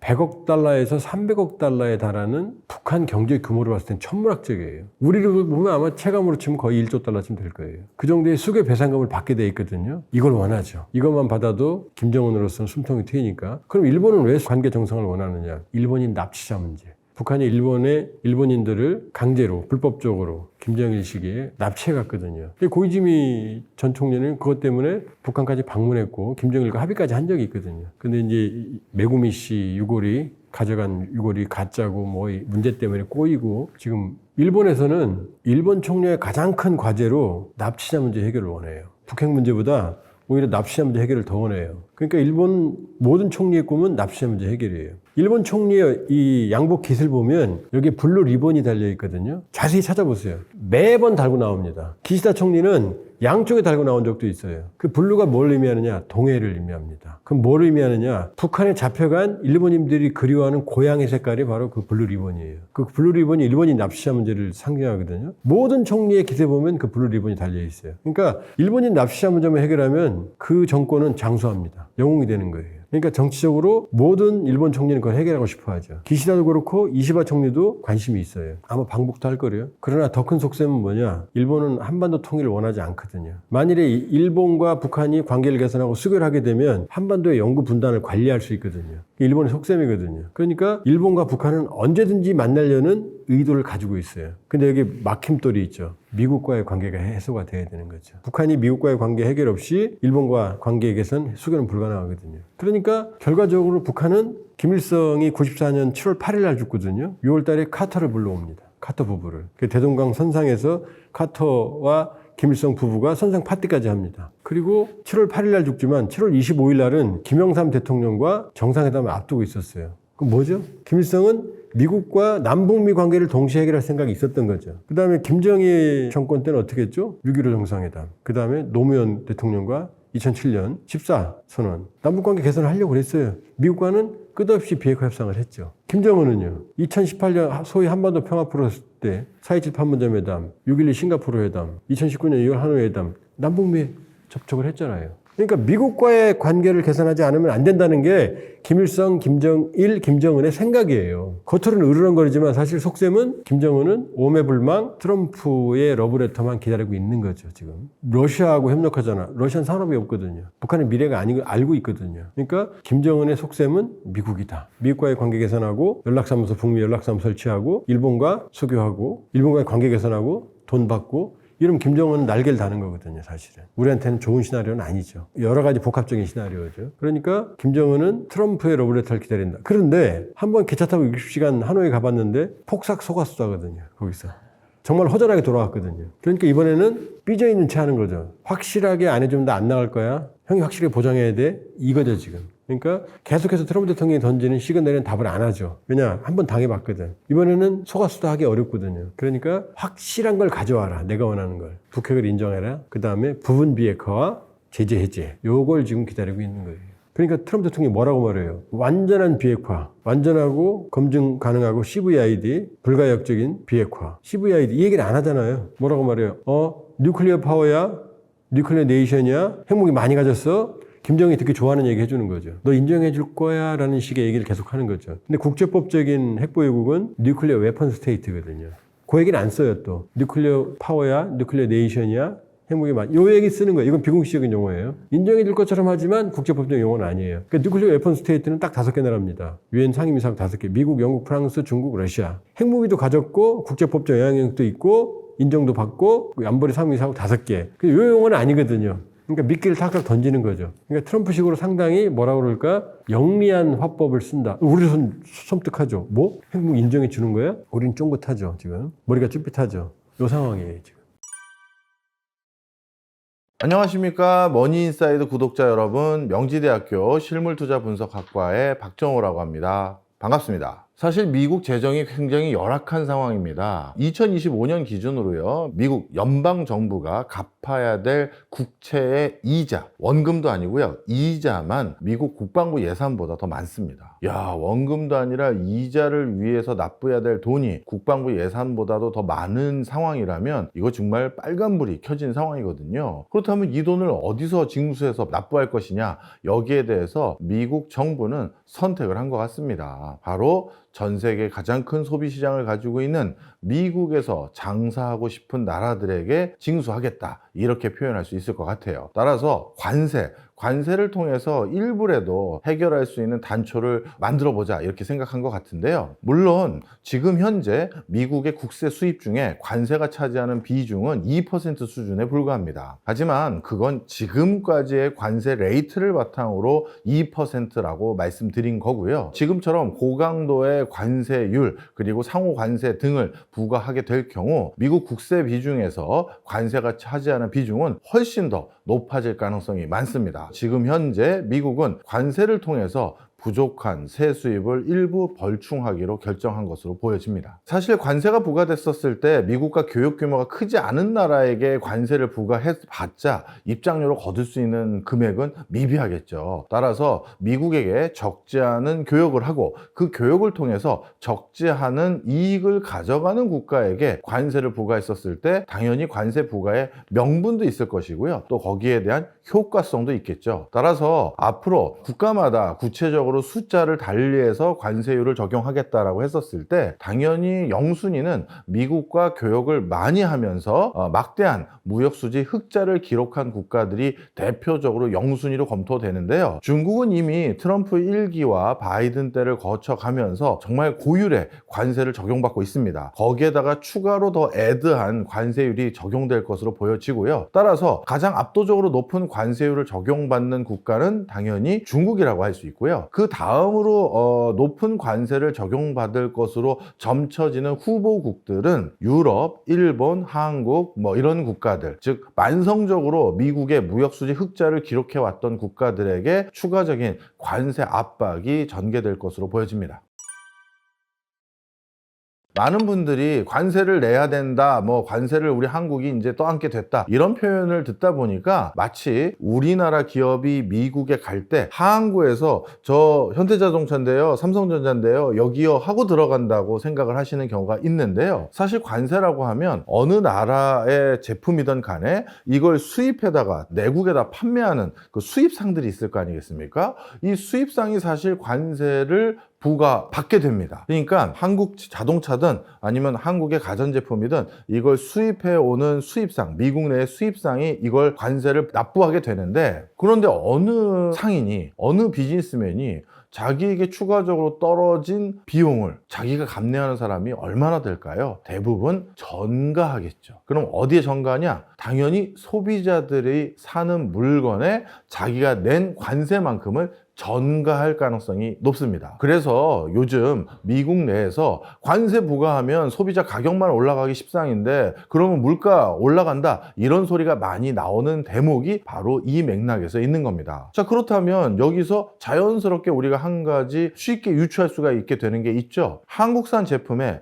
높은 관세를 부과할 경우 당연히 그 수입상들은 이 한국산 물건에 부과된 관세만큼 소비자들에게 전부 아니면 일부를 전가하게 되겠죠. 그럼 소비자 입장에선 한국산 물건 요즘 왜 이렇게 비싸진 거야? 한국산 물건 안 사겠네, 사지 말아야겠네, 이런 인식이 높아지게 되면 자연스럽게 수입상은 더 이상 한국산 물건을 수입하려고 들지 않을 겁니다. 결국 이런 맥락 속에서 우리 제품이 미국의 수출길이 막혀간다라는 맥락이 바로 이런 과정에서 전개될 수 있습니다. 그리고 또 한 가지, 만약에 수입상이요, 어떻게 보면 갑의 위치에 있을 때는 한국 기업들, 미국에 저 수출하고 싶은데요 하는 기업들에게 이 관세를 전가할 수 있습니다. 고객에게 전가할 수도 있지만 수입할 때 이거 관세 내가 더 부과하게 됐는데요, 좀 싸게 납품해 주세요. 안 그럼 나 한국 거 말고 일본 거나 다른 거 갖다 팔 겁니다. 이렇게 될 수도 있거든요. 그렇게 되면 우리 기업들 입장에선 직접적으로 누릴 수 있는 이득을 일부 포기하고 관세만큼을 어떻게 보면 깎아서 납품을 해야 되는 상황이 생기기 때문에 이거 역시도 우리 기업들에겐 페널티가 됩니다. 그리고 또 한 가지, 우리 기업들 중에서 글로벌 탑티어에 해당되는 기업들은 이미 미주 법인들을 세워놨습니다. 즉 무슨 소리다? 한국의 한국 법인이 미주 법인에 여기서 만든 물건을 보내는 겁니다. 그러면 미국에 있는 우리나라 현대자동차 법인 그리고 삼성이나 LG 법인이 결국 이 물건을 수입해서 가지고 오는 거거든요. 그러면 관세를 직접적으로 이 경우에 한해서는 우리 기업이 부담한다 해도 과언은 아닌 것이죠. 그리고 미국의 부통령을 비롯해서 백악관 여러 특보들이 지금 대놓고 그런 표현을 해요. 관세는 일종의 미국에서 장사하기 위한 입장료다. 그들이 먼저 그 비유적인 표현을 한 겁니다. 그래서 그 입장료가 마치 외국 기업들이 미국에 장사하러 갈 때마다 직접 부과하는, 어떻게 보면 직접적인 형태는 취하지 않고 있지만 여러 가지 경로를 거쳐서 결국 우리 기업들에게 그 입장료가 전가될 가능성이 높다, 이렇게 보시면 되겠습니다. 사실 가격을 어느 한 경제 주체가 다 독자적으로 떠안기보다는 일부씩 전가를 하는 게 그동안 관세가 부과됐었을 때 일어났던 대표적인 행태입니다. 예를 들어서 어느 품목에 관세가 50% 부과됐었을 때 본인이, 수입업자인 본인이 감내하는 거 몇 프로, 그리고 가격의 일부 전가하는 거 몇 프로, 그리고 나한테 물건 보내주는 사람에게도 이 관세가 이렇게 부과돼서 당신 물건 팔기 어려워졌는데 당신도 좀 감내를 일부 해야 되지 않겠어? 라고 하면서 분담을 하는 경우들이 상당히 많아요. 모든 게 그런 건 아니지만 일반적으로 그런 적이 많았는데, 그런 경우 역시 소비자도 일부 가격 인상을 감내할 수밖에 없다는 것이죠. 사실 이렇게 동맹국을 포함해서 모든 국가에게 관세를 부과하면 역풍을 맞게 돼서 오히려 미국 경제에 더 큰 어려움이 초래되는 거 아니냐라는 지적이 있습니다만, 아직까지 그것에 대한 가시적인 액션이 일어나지 않고 있습니다. 예를 들어서요, 이렇게 동맹을 포함해서 모든 국가의 관세를 무차별하게 또는 무분별하게 부과했었을 때 가장 미국 입장에서 가장 크게 우려하는 많은 요소 중에 대표적인 게 뭐냐면요, 동맹국들끼리 다시 연대하는 겁니다. 유럽도, 일본도, 한국도, 대만도 적지 않은 피해가 우려되는 상황에서 미국의 이런 무분별한 조치에 대해서 우리는 받아들일 수 없다. 그래서 이들 국가들끼리 국제사회에서 연대해서 다시 미국에게 윽박을 지를 수 있는 여지가 미국이 가장 크게 우려하는 요소일 텐데요. 그런데 국제사회는 범국가적인 연대라든가 단일 대우가 형성되는 게 그렇게 쉬운 일이 아닙니다. 오히려 국가마다 자국의 이익이 뭐가 더 실현될지를 비교해서 이익 실현을 도모하는 경우가 더 많거든요. 따라서 지금도 유럽이나 일본이나 우리나라도 마찬가지고요. 관세 부과해 가는 전 세계적인 흐름 속에서 우리의 이해득실이 어떻게 돼가고 있는지 이걸 분석하지, 많은 국가들과 연대해서 미국의 부당한 조치에 개선을 요구하는 것은 사실 지금 어떠한 시도도 일어나지 않고 있습니다. 따라서 미국은 이런 과정에서 더 자신감을 가진 것 같아요. 상호관세를 부과하는 어떤 디데이를 정해서 우리 다 같이 적용하겠다, 이렇게 얘기할 수 있는 이런 광폭의 행보를 할 수 있었던 가장 큰 이유는 그동안 취임한 지도 벌써 2달 가까이 지나가고 있는 상황에 바로 이런 국제사회의 단일 대우, 이게 목격되지 않고 있기 때문입니다.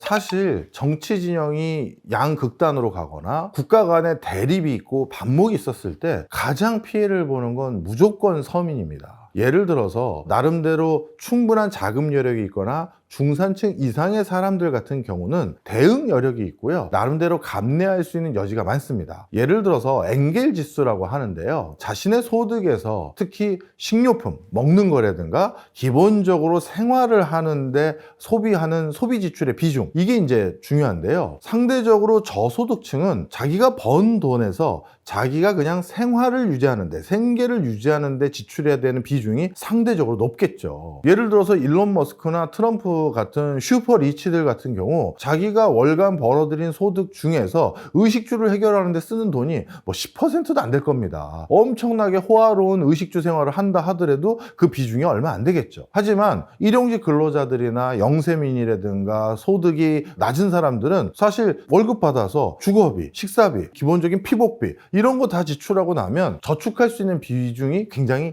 적습니다. 따라서 이런 관세라든가 아니면 국가 간의 반목, 대립 이런 것들로 인해서 뭔가 생활 물가가 올라가면 이들은 미래를 위해서 세이브할 수 있는 저축 금액이 더 줄어들고요, 아니면 현재 생활 수준을 더 낮출 수밖에 없는 상황이 돼버립니다. 국제적인 반목이 일어나서 분업화가 덜 전개되고 그래서 물가 자체가 올라가면 소득계층이 낮은 사람들이 당연히 타격을 입게 되는 것이고요, 뿐만 아니라 내부적으로도 정도 정치 진영이 미국도 역시 양극단으로 치닫고 있거든요. 그렇게 됐었을 때도 내부의 여러 불확실성이 높아지다 보니까 국내적인 내수 경제의 모멘텀이 많이 위축되게 될 수밖에 없습니다. 그러면 자연스럽게 일자리의 숫자가 줄어든다든가 여러 소비 지출이 늘지 않다 보니 본인들이 얻을 수 있는 수입도 줄어드는 경로가 생기겠죠. 따라서 지금 국제사회에서 전개되고 있는 여러 흐름들은 모든 사람들을 어렵게 하기보다는 상대적으로 소득계층이 좀 낮은 분위에 해당되는 분들에게 훨씬 더 치명적인 위협으로 다가오고 있다, 이렇게 말씀드릴 수 있겠네요. 우리나라 같은 경우도 역시 마찬가지라고 생각할 수 있습니다. 예를 들어서 미국의 이렇게 관세 이슈 등을 통해서 가장 문제가 되는 것은 삼성이나 현대나 LG, SK 같은 미국에 직접적으로 수출해서 먹고 사는 기업이지, 내수를 중심으로 자영업하거나 가게 꾸려가는 분들은 수출과 무슨 상관관계가 있느냐, 이렇게 생각하실 수도 있을 겁니다. 근데 그렇지 않죠. 우리가 이렇게 내수를 기반으로 장사를 하거나 사업을 영위하는 분들도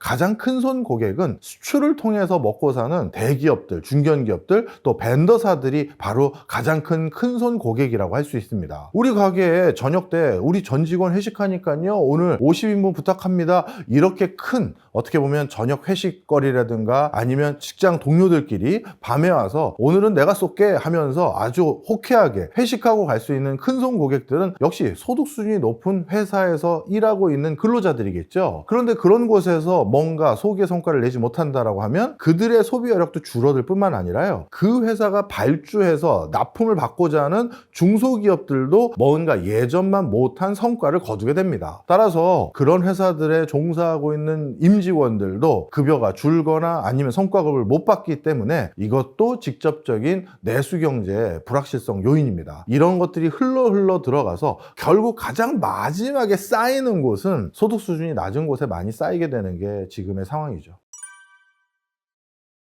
지금 미국의 부채가 해결의 기미가 있는 것이 아니고요, 오히려 인구구조상 미국도 고령사회가 점점 진행되고 있는 과정에서 국민들에게 약속했던 여러 지출들이 더 많이 늘어날 예정입니다. 따라서 이 부채를 단기간에 빨리 어느 정도 수습하기 위해서는 동맹이고 아니고 아니면 이유 여하를 불문하고 무조건 관세를 적지 않은 수준으로 부과해야 될 수밖에 없는 상황이고요. 특히 바이든 대통령이 코로나를 극복하는 과정에서 급격히 늘어난 재정 지출을 감내하기 위해서 단기 국채를 많이 발행을 해 놓은 상태입니다. 이 청구서가 본격적으로 트럼프 2기 때 밀려 들어오게 되어 있거든요. 그럼 이 많은 돈을 다 갚기 위해서라도 이번에 상호 관세에서 우리가 아주 긍정적인 어떤 우리나라만의 페이버를 기대하기는 어렵고요. 미국은 지금 급한 불을 끌 수밖에 없기 때문에 적지 않은 타격이 우리 경제에도 예상되는 상황입니다. 가장 큰 건 역시 자동차라고 말씀드릴 수 있습니다. 반도체 같은 경우는 우리나라 말고 다른 데다 발주하기가 거의 어려운 상태입니다. 중국에게 발주하기도 애매모호하고요, TSMC는 밀려든 물량 때문에 이거 다 감내도 못해요. 따라서 한국이 일정 부분 반드시 감내를 해야 되는 품목이 반도체인데, 그 반도체에 관세를 부과한다 하더라도 이건 한국 말고 다른 대체지를 찾기가 어렵기 때문에 결국 우리 기업들에게 다시 발주가 이어질 수 있고, 그것은 우리 산업 생태계에도 상대적으로 부담감이 적을 수밖에 없습니다. 상대적인 겁니다. 반도체도 있긴 하지만 상대적으로 버퍼가 있다고 볼 수가 있는데요, 자동차는 그렇지 않죠. 미국 자동차 시장에서 한국 자동차는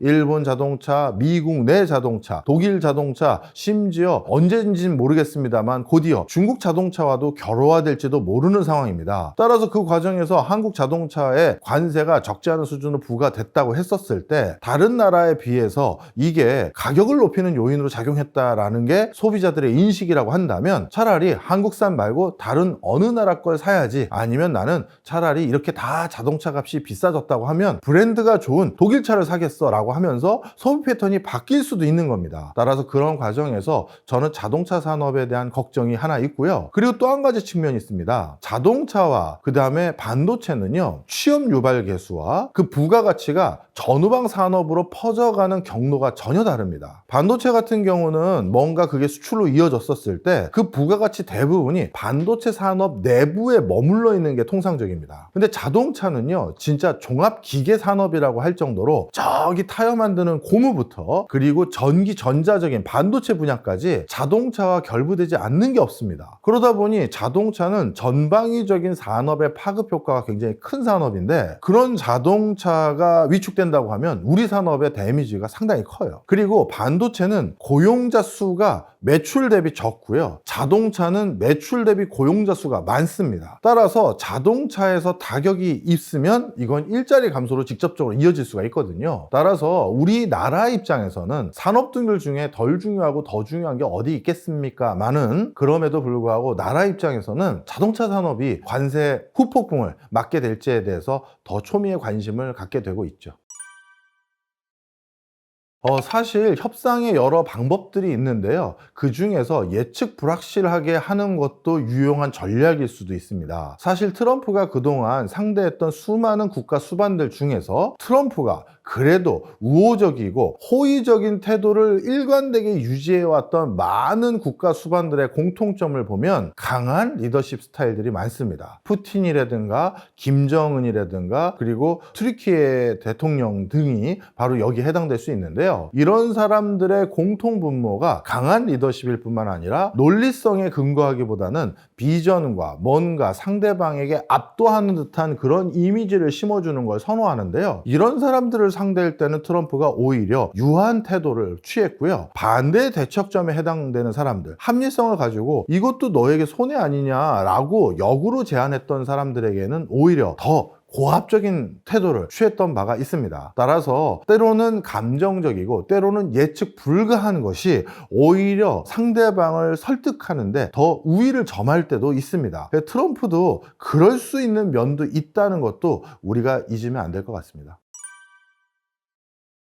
많은 분들이 바이든과 트럼프는 다른 행보를 추구해왔다 이렇게 생각하실 수 있는데요. 제가 보기에는 한 7, 80%는 유사한 정책적 지향성을 가지고 있었다 이렇게 판단을 하고 있습니다. 그 중에 대표적인 게 바로 관세에 대한 정책 방향성인데요. 트럼프 1기 때 중국 제품이 미국에 들어오는 걸 막기 위해서 고율의 관세를 적용했습니다. 그런데 결국 중국 제품이 미국에 들어오는 것을 크게 막지 못했습니다. 통계적으로 이건 확인이 돼요. 중국과 미국의 무역수지 역조 현상은 트럼프 1기 때도 더더욱 심화됐지 개선되지 않았기 때문입니다. 그래서 바이든이 선택했던 것은 트럼프가 올려놓은 대중국 관세율을 더 높이 올리는 거였습니다. 전기차 같은 경우는 트럼프가 한 25% 관세를 적용했는데 그걸로 중국의 전기차가 들어오는 걸 막지 못하자 100%까지 올렸고요. 주사기 바늘 같은 경우는 트럼프 같은 경우는 저부가가치 제품이고 괜히 물가만 뒤숭숭하게 만들 수 있다 생각해서 관세를 부과 안 했지만 바이든은 50% 관세 부과했습니다. 즉 바이든과 트럼프는요, 어떻게 보면 톤 앤 매너, 업무를 하는 방식이 좀 차이가 있어서 우리가 다르게 보는 것 뿐이지 관세에 대해서는 똑같은 일관된 정책을 추구해왔다라고 해도 과언이 아닙니다. 따라서 트럼프 2기가 마무리가 된다 하더라도요, 트럼프 다음 대통령도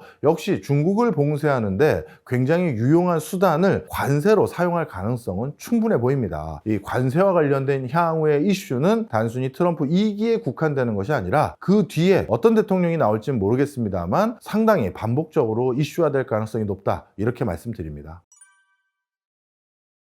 리버레이션 데이, 해방의 날이라고 하는 것은 약간 뜬금없기도 해요. 왜 뜬금없냐 하면 미국이 독립한 지가 언제예요? 1776년에 독립했잖아요. 독립한 이후에 한 번도 외국으로부터 침략을 받은 적이 없는 거예요. 한 번도 없었는데 무슨 해방의 날이냐, 식민지 된 적도 없고 침략도 안 받았는데. 그런데 무슨 뜻이냐면 이게 경제적으로 침략을 받았다고 생각하는 거예요.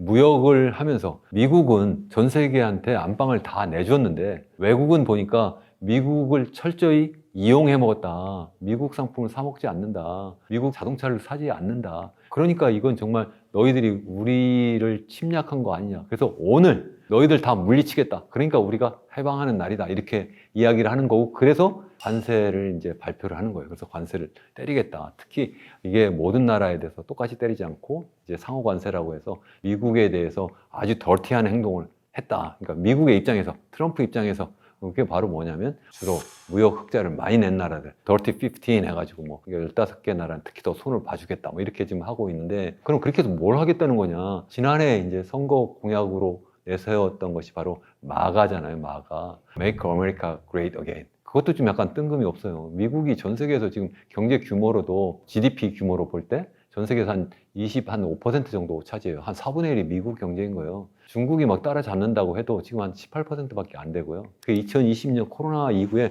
그 격차가 더 벌어지고 있어요. 그러니까 미국 경제를 누가 추월한 것도 아니고 그렇다고 추월당하지도 않을, 그러니까 추월당할 위험도 별로 없어요. 도리어 더 격차가 벌어지고 더 강해지고 있는 게 미국인데, 근데 무슨 Make America Great Again이냐, 왜 미국을 다시 위대하게 하냐, 뭐 이렇게 생각할 수 있는데, 그것도 이제 비슷하게 적어도 경제적으로 보면 자꾸 좀 외국이 좀 들어와서 그렇다 이런 것도 있고, 또 하나는 뭐냐면 그렇게 외국에서 막 들어오면서 미국의 중산층이 막 몰락을 하잖아요. 러스트벨트 뭐 이렇게 이야기를 많이 하는데, 미국의 전통 뭐 철강이라든가 자동차 이런 산업들이 다 이게 경쟁력을 잃으면서 거기에서 일하고 있던 그 중산층, 특히 백인 노동자들의 일자리를 막 잃게 되면서 그 사람들이 이제 굉장히 비참한 생활을 하게 되고, 그래서 그 사람들을 위해서 내세운 구호가 바로 이 Make America Great Again, 미국을 다시 위대하게 하겠다 이렇게 하는 거고, 최근에는 그래서 용어를 하나 더 만들었어요. 뭐냐면 Make America Wealthy Again, 미국을 보다도 부강하게. 그러니까 좀 더 와닿잖아요. 그냥 Great Again 하면, 위대하게 하면, 이게 일반 국민들의 입장에서 생각하면, 일반 미국인의 입장에서 생각하면, 그래서 뭐 어쨌다는 거야? 군사적으로 위대하게 하겠다는 거야? 뭐 이런데 Wealthy Again 하면 더 부자로 만들어주겠다. 그러니까 모든 미국 개개인들에게 더 부자로 만들어주겠다니 더 와닿잖아요. 그래서 요즘에는 마가가 아니라 마와로 지금 이렇게 더 비전을 바꿔 부르고 있는 그런 분위기인데요. 어쨌든 그런 것을 하기 위해서 미국을 해방시키겠다, 뭐 이렇게 좀 하고 있고, 또 그렇게 하기 위해서 관세를 가지고 내가 하겠다. 이 관세가 지금 최고의 이게 수단이라고 지금 트럼프 대통령이 보고 있는 것 같습니다. 유럽도 그렇지만 이제 이웃하고 있는 뭐 멕시코도 그렇고, 특히 아시아 국가들, 중국이라든가 뭐 베트남이라든가 한국, 이러한 나라들, 아니 일본까지 포함해서 이러한 나라들이 특히 다 흑자를 내고 있는 나라들이잖아요. 흑자를 내고 있는 그러한 나라들이 미국을 계속 경제적으로 침략을 했다. 그래서 많이 지금 뺏어갔다, 이렇게 지금 보고 있는 거죠. 이제 이렇게 하게 되면 당장 생각해 볼 수 있는 것은 관세 수입이 있고요.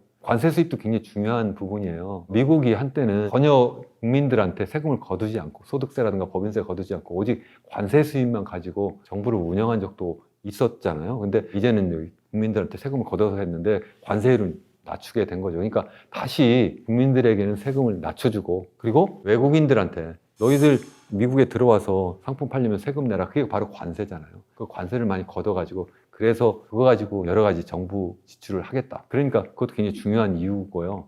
또 하나는 뭐냐면, 이렇게 관세를 부과하게 되면 당연히 외국으로부터 수입이 적게 받게 될 수 없잖아요. 적게 수입이 되니까 무역 적자를 좀 줄일 수 있다, 이렇게 이제 보고 있는 거고, 또 뿐만 아니라 이렇게 하게 되면 외국 기업들이 관세 무서워서 미국 내로 들어와서 투자하고 거기서 생산하지 않겠느냐. 그렇게 하면서 고용도 더 늘어나고, 또 그렇게 하면서 마와가 되지 않겠느냐. 미국인들이 다 부자가 될 수 있지 않겠느냐. 이렇게 보고 있는 거죠. 결국은 이제 트럼프 대통령의 입장에서 생각하면, 이 관세를 부과하게 되면 이건 일석이조, 일석삼조가 될 수도 있겠다. 이렇게 함으로 해서 국민들에게 세금도 적게 부과할 수도 있고, 또 이렇게 하면서 외국인들이 미국 시장에 마음대로 못 들어오기도 하고, 미국 내에 고용도 늘릴 수도 있게 되겠다. 이렇게 이제 보고 있는 거죠. 사실 이제 지금 긍정적인 측면만 말씀드렸는데, 당연히 부정적인 측면이 있죠. 이제 대표적인 이제 부정적인 측면이, 관세를 부과하게 되면 결국은 관세 부과한 만큼 수입 상품의 가격이 높아지는 거잖아요.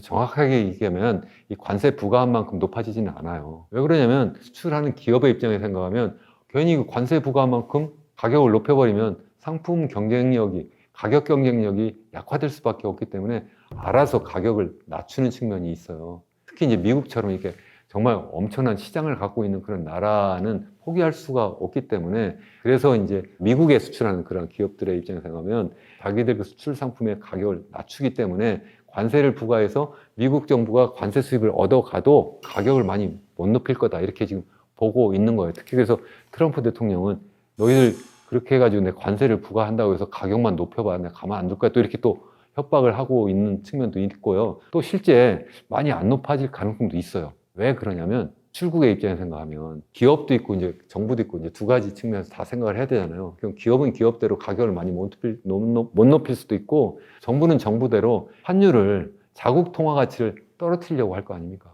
그렇게 하면 어떻게 돼요? 그 나라 통화 가치가 낮아지니까 달러로 표시하게 되면 가격이 떨어지는 측면이 있어요. 그래서 또 미국의 입장에서 생각하면 관세를 부과해도 그만큼 관세 수입이 생겼지만 수입 가격은 그렇게 많이 안 높아질 수도 있지 않을까, 이렇게 생각을 하는 거예요. 그러니까 미국에서 뭐 모든 사람이 이제 이득이다, 이렇게 볼 수는 없는 거고요. 적어도 이제 소비자들의 물가 상승 폭이 우리가 일반적으로 생각하는 것보다 좀 크지 않을 수도 있다, 이렇게 실제 그런 분석을 하는 사람들이 미국 내에도 많이 있어요. 저는 그래도 물가는 올라갈 거다 생각을 해요. 뭐 전혀 안 올라가지는 않겠죠. 이제 그게 이제 첫 번째. 그래서 소비자들도 이제 힘들 거다 이렇게 보는 거고, 두 번째는 당연히 수입하는 업자가 있겠죠. 미국 내에 이쪽에서 외국에서 수출하는 업자가 있고 미국 내에서 수입하는 업자가 있으니까 그 상품이 실제 미국 내로 넘어가는 거잖아요. 그러니까 당연히 미국의 수입 업자들은 굉장히 힘들겠죠. 당연히 그렇게 힘들겠지만 트럼프 대통령 입장에서 생각하면 전체적인 이득이 그 사람들의 손해보는 것보다는 훨씬 더 클 거라고 보기 때문에 이런 정책을 이제 쓰는 것이죠. 이제 다만 한 가지 더 이야기를 하면 미국이 이렇게 관세를 부과하게 되면 그걸로 끝이 아니잖아요. 상대국은 가만히 있어요? 당연히 상대국은 상대국대로 그에 상응하는 보복 관세를 이제 부과하게 되겠죠. 그렇게 되면 이제 미국의 기업들이 해외에 나가서 수출하는 것도 제대로 못하게 되는 그러한 상황이 되는 거죠. 그러면 트럼프 대통령, 그래, 나는 관세를 부과했는데 너희들 거기에 대해서 보복 관세를 해? 나 그럼 가만 안 둘 거야. 너희들이 여태까지 나쁜 짓 해서 내가 지금 관세를 부과했는데 네가 또 그렇게 해? 그럼 난 더 높일 거야.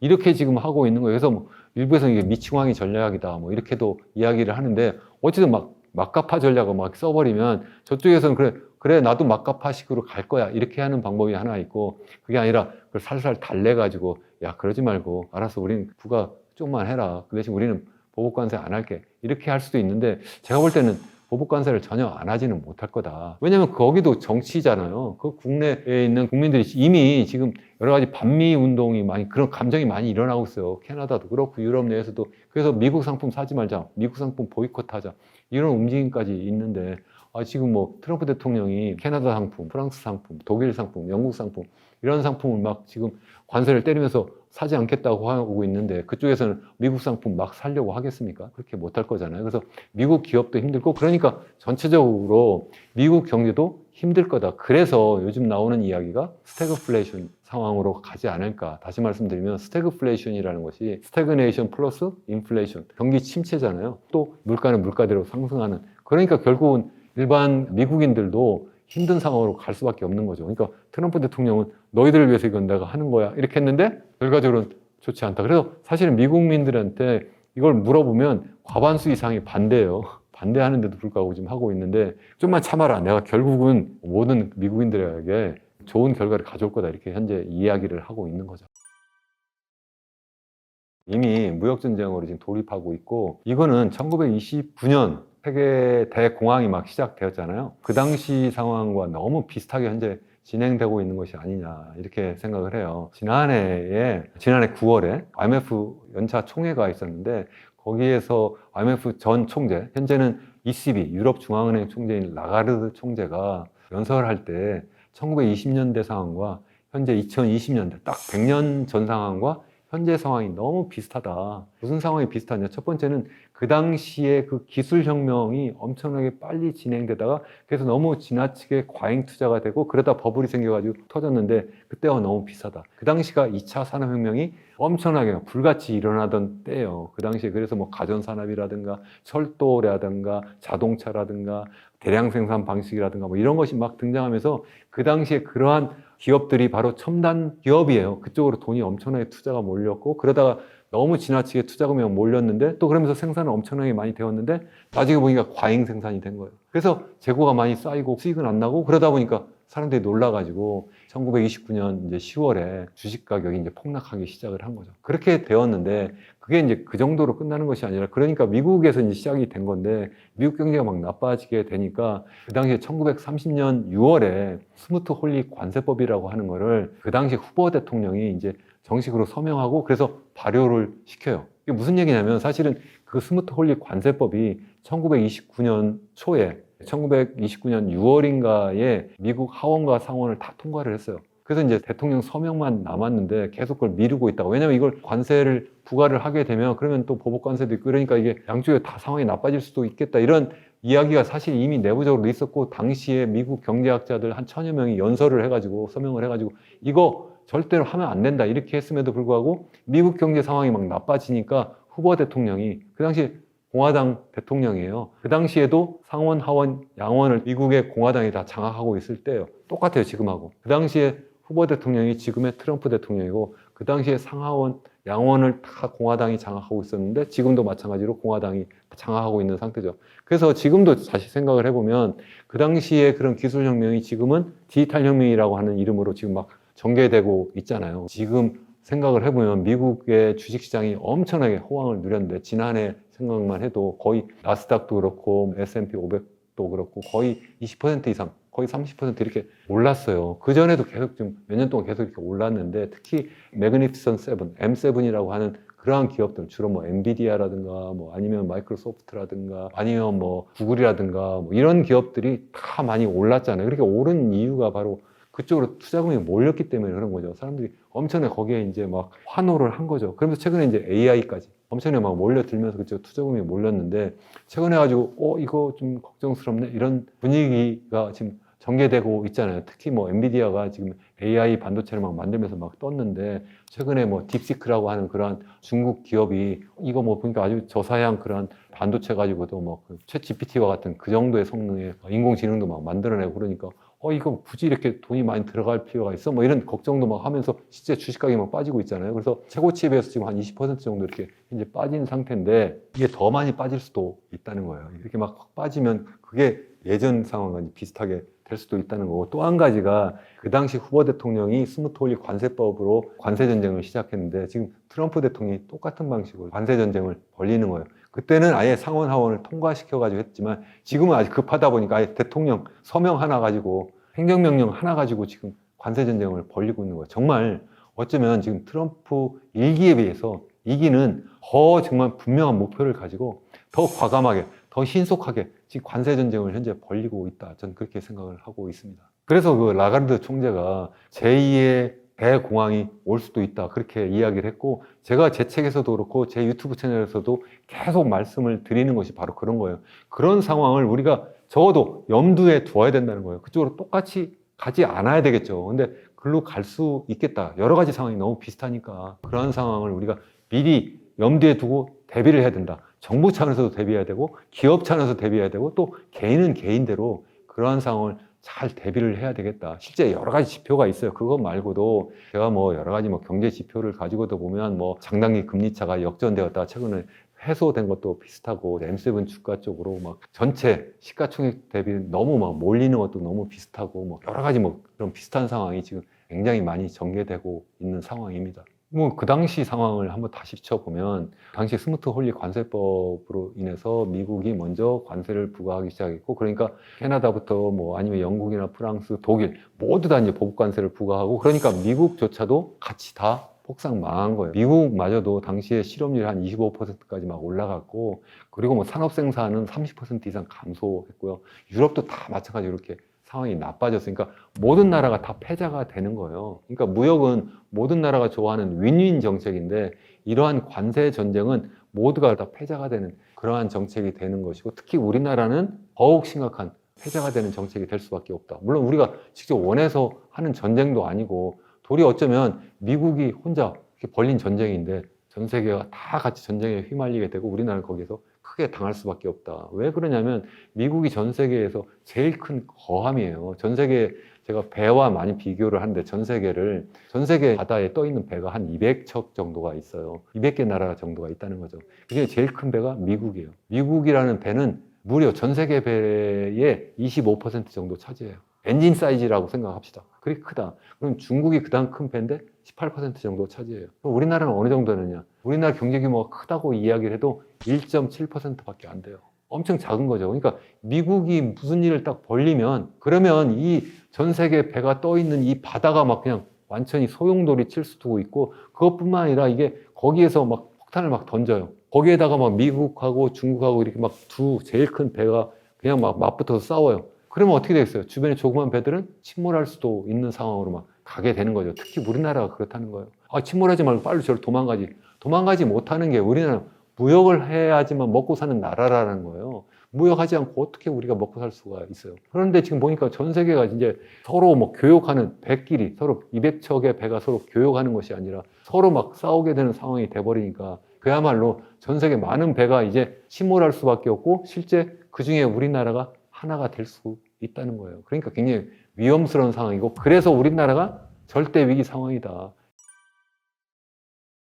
이것이 그냥 단기적으로 끝나는 것이 아니라 그러니까 일과성으로 그냥 마치 많은 분들이 그렇게 이야기를 하세요. 이거 한번 관세를 딱 부과를 했다가 한번 겁만 주고 상대국이 좀 이렇게 양보를 하면 그러면 상황이 이제 끝나고 이제 모든 것이 마치 없었던 것처럼 될 것이다. 이렇게 이야기하는 분도 계신데 트럼프 대통령이 이야기했어요. 이거는 퍼머넌트한 거다. 한번 관세를 부과하면 계속 갈 거다. 이렇게 이야기를 해요. 물론 약간 줄여주는 경우도 있겠죠. 그러면 또 줄여준다고 합시다. 그러면 그게 공짜였겠어요? 아니죠. 당연히 상대국은 뭔가 양보를 한 거예요. 그게 무슨 얘기냐면 일단 관세를 부과하기 시작을 하면 우리나라의 수출 산업이 굉장히 힘들어질 뿐만 아니라 거기에서 이제 양보해서 좀 낮춰준다고 하면 그거는 우리 쪽에서 뭔가 다른 것을 또 양보를 한 거예요. 우리나라의 수입 시장을 그만큼 더 열었겠죠. 대표적으로 지금 이야기하는 게 뭐예요? 지금 최근 뉴스 하나 말씀을 드리면 미국의 무역 대표부 USTR이라고 하죠. 그 USTR에서 이제 백악관에 이제 매년 전 세계 이제 무역 환경, 현재 무역 장벽이 어떻습니다 이렇게 보고를 하는데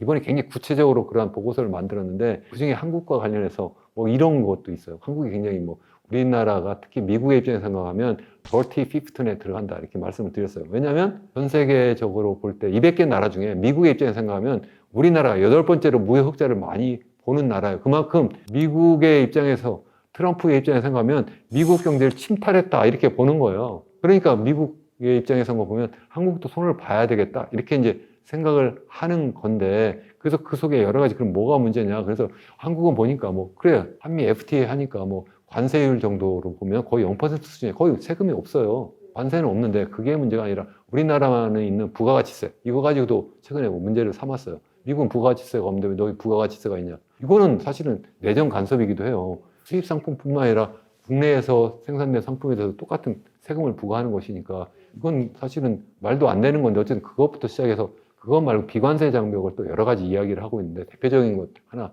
쉽게 여러분들이 말씀을 드리면 예를 들어서 우리나라가 지금 한미 FTA 협정 체결하면서 여러 가지 이슈가 있었는데 특히 농산물 관련해서 여러 가지 이슈가 있었잖아요. 그때 나온 것이 뭐냐면 소고기 수입, 미국의 소고기 수입을 과연 개방을 할 거냐 안 할 거냐 이런 걸 하다가 나중에 결국 내부에서도 우리나라에서 엄청난 데모가 있었잖아요.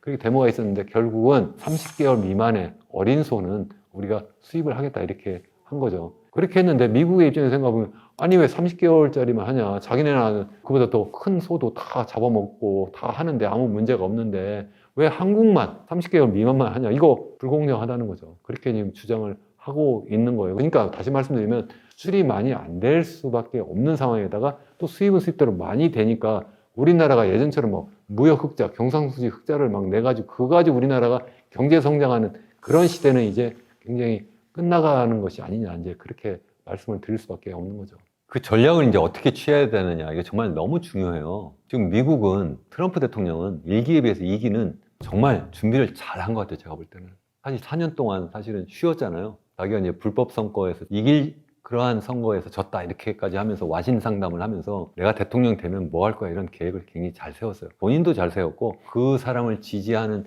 많은 사람 싱크탱크가 정말 그러한 계획을 정말 철저하게 만든 거예요. 그래서 지금 그걸 그대로 지금 시행을 하고 있는 거예요. 여러 가지 보고서가 있는데 어쨌든 그것을 지금 하고 있는데 우리나라 입장에서 생각하면 아무런 준비를 안 했을 뿐만 아니라 지금이라도 해야 되는데 지금도 할 수 있는 상황이 못 되는 거예요. 지금 지도자가 계속 유고 상태로 왔었고 이게 정치적 혼란이 끝나는 것이 아니라 더 심해질 수도 있겠다. 내부적으로 힘이 하나로 뭉쳐져도 지금 제대로 대응하지 못하는 상황으로 현재 전 세계가 전개가 되고 있는데 우리나라는 지금 하나의 힘으로 이렇게 구심력을 하나 가지고 거기에서 뭉쳐가지고 어떤 체계적인 대응을 해야 되는데 그렇게 잘 못하는 것이 큰 문제다. 예를 하나 들어본다면요. 제가 볼 때는 최근에 정의선 현대자동차 회장이 미국 백악관에 가서 트럼프 대통령 만나고 거기에서 미국에 자동차 공장을 짓겠다. 무려 31조 원어치 우리나라 돈으로 따져봤을 때 자동차 공장을 짓겠다 이렇게 발표를 했어요. 트럼프 대통령이 너무 잘했다 뭐 이렇게 하면서 칭찬도 잠깐 했지만 칭찬보다는 내가 관세 때린다니까 그러니까 이렇게 와서 지금 투자한다 이렇게 자화자찬까지도 막 했어요. 그런데 이번에 자동차뿐만 아니라 여러 가지 부품 소재 산업 그리고 또 철강까지 쇠로 뭔가 만들어야 되잖아요. 철판 만들고 그래야지만 그것부터 시작해가지고 자동차를 만드는데 그러니까 모든 원자재부터 시작해가지고 부품 소재, 중간재까지 그래가지고 최종 완성차까지 생산한 모든 단계를 다 미국에서 하겠다 이렇게 하고 있는 거예요. 31조만큼을 지금 투자하겠다 이렇게 하고 있는데 그것이 우리나라 입장에서 생각하면 엄청난 투자 재원이 미국으로 건너간 거고 그만큼 우리나라의 고용 기회가 다 넘어간 거예요. 그런데 그걸 그렇다고 말릴 수는 없겠죠. 기업 입장에서 생각하면 그게 살아날 길이라고도 생각할 수 있는데 그래도 또 어쨌든 관세 폭탄대로 또 맞아요. 적어도 미국에서 생산하는 건 내가 때리지 않겠지만 한국에서 생산하는 것도 때리겠다. 지금 그렇게 지금 하고 있는데 어쨌든 한국의 입장에서 생각하면 지금 미국에서 드디어 이제 상호 관세를 막 발표를 막 하려고 하는 직전이었는데 이런 상황에서 나름대로 거래를 할 수가 있었는데 지금 우리나라의 지도자가 유고 상태가 되다 보니까 그냥 기업이 뜬금없이 딱 가가지고 알았어요. 우리는 그러면 이만큼 투자할 거예요. 우리만 좀 봐주세요. 이렇게 되는 거잖아요. 차라리 미국이 우리나라에 대해서 뭐 관세 폭탄을 딱 때리면 그러면 우리가 적어도 현대 자동차가 예를 들어서 뭐 미국에 대해서 이만큼 투자를 하겠다. 이게 엄청난 레버리지가 되잖아요. 그러니까 거래를 할 수가 있었는데 그런 거래를 하지도 못하고 그냥 넘어간 거예요. 어쩌면 대통령이 유고 상태라도 우리나라 통상산업자원부 장관이라든가 아니면 우리나라 통상교섭본부가 있어요. 좀 거기서 좀 나서서 좀 했었으면 좋았는데 그런 것도 잘 못하고 있어서 좀 안타깝게 생각을 합니다. 자동차, 철강, 반도체. 제가 볼 땐 모든 산업이 다 똑같이 위험해요. 그것뿐만 아니라 다른 산업도 다 위험해요. 그래서 그중에 어떤 산업 하나가 덜 위험하다 저는 그렇게 보기가 굉장히 힘들어요. 일단 현재는 트럼프 대통령의 입장에서 생각하면 제일 꽂혀있는 그런 상품하면 자동차인 것 같아요. 지난해 제가 트럼프 대통령이 타임지에서 이렇게 인터뷰한 걸 제가 자세히 한번 기사를 한번 읽어본 적이 있었는데요. 그때 자동차 이야기를 유독 많이 하더라고요. 자기가 1기 대통령일 때도 유럽에 가가지고 자기가 여러 정상 만났을 때마다 자기가 왜 우리는 뭐 독일 자동차부터 시작해가지고 미국은 계속 자동차 수입을 하는데 왜 미국은 자동차를 왜 유럽에 팔 수 없냐 그런 이야기를 했다는 거예요. 그랬더니 그쪽에서 이게 공정하냐 그랬더니 공정하지 않네요. 뭐 이렇게 이야기를 했다는 거예요. 뭐 그러면서 그런 얘기를 자기가 막 이렇게 하던데 그래서 자동차 이게 문제가 있다 이렇게 이야기를 했는데 대표적으로 그 어쩌면 미국인들의 입장에서 생각하면 제일 피부에 와닿는 거라고도 볼 수 있는데 그래서 이제 자동차 지금 막 우선적으로 무역 역조를 좀 고치려고 하는 측면이 있을 거고 또 뿐만 아니라 이미 철강과 알루미늄에 대해서도 이미 25% 관세를 이미 부과를 하고 있잖아요. 그러니까 그것도 굉장히 심각할 거고 반도체는 지금 아직 뭐 직접적으로 뭐 관세를 부과하겠다 이렇게 하고 있지는 않은데 제 생각에는 앞으로 뭐 계속 부과할 수 있겠죠. 어쩌면 상호 관세에서 아마 콕 집어서 발표를 했을 수도 있을 거라고 생각하는데 제가 발표 직전이니까 아직 확인을 못 하고 있는 상태인데 그걸 뭐 하든 안 하든 간에 트럼프 대통령은 미국 내에서 어쨌든 반도체 공장도 만들어야 되겠다 이렇게 생각을 하고 있어요. 그때 이미 발표를 한 바가 있어요.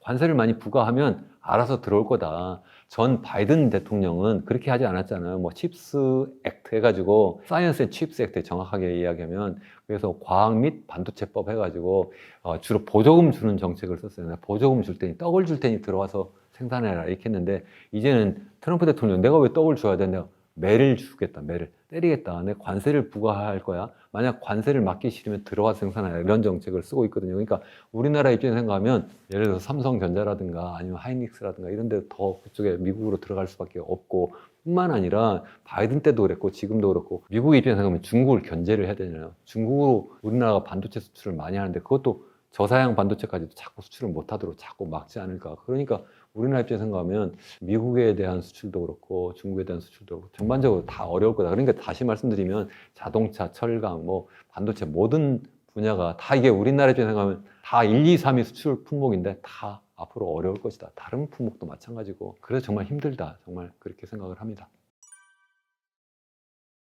미국은 미국대로 굉장히 심각한 지금 상황으로 갈 수 있다고 생각을 해요. 그러니까 미국도 경기 침체로 현재 가고 있는 신호가 여러 개 나타나고 있어요. 예를 들어서 뭐 아틀란타 연준이 발표한 GDP 나오라는 게 있거든요. 올해 1분기 1월, 2월, 3월. 그러니까 이미 3월이 지났는데 이게 GDP가 금방 발표가 안 돼요. 아무래도 너무 여러 가지 뭐 그 계산해야 될 측정하는 게 너무 많기 때문에 한 달, 두 달 좀 늦게 이제 발표가 되는데 그거 말고 실시간으로 현재 상황이 어떻다 이렇게 발표하는 그 GDP 나오라는 게 있는데 그게 지금 아틀란타 연준에서 그걸 이제 발표를 하고 있는데 가장 최근치가 무려 1분기에 마이너스 3.4% 역성장한다고 이렇게 발표를 했거든요. 그러니까 이미 어쩌면 공신력이 있는 그러한 연준, 우리나라 같은 중앙은행에서 이제 발표한 자료에 의하면 이미 경기 침체로 가고 있다. 그것 말고도 뭐 여러 가지 소비자 심리 지수도 뭐 떨어진다든가 아니면 구매자 관리자 지수도 막 계속 떨어진다든가 이런 것들이 계속 경기 침체로 지금 가고 있다는 신호를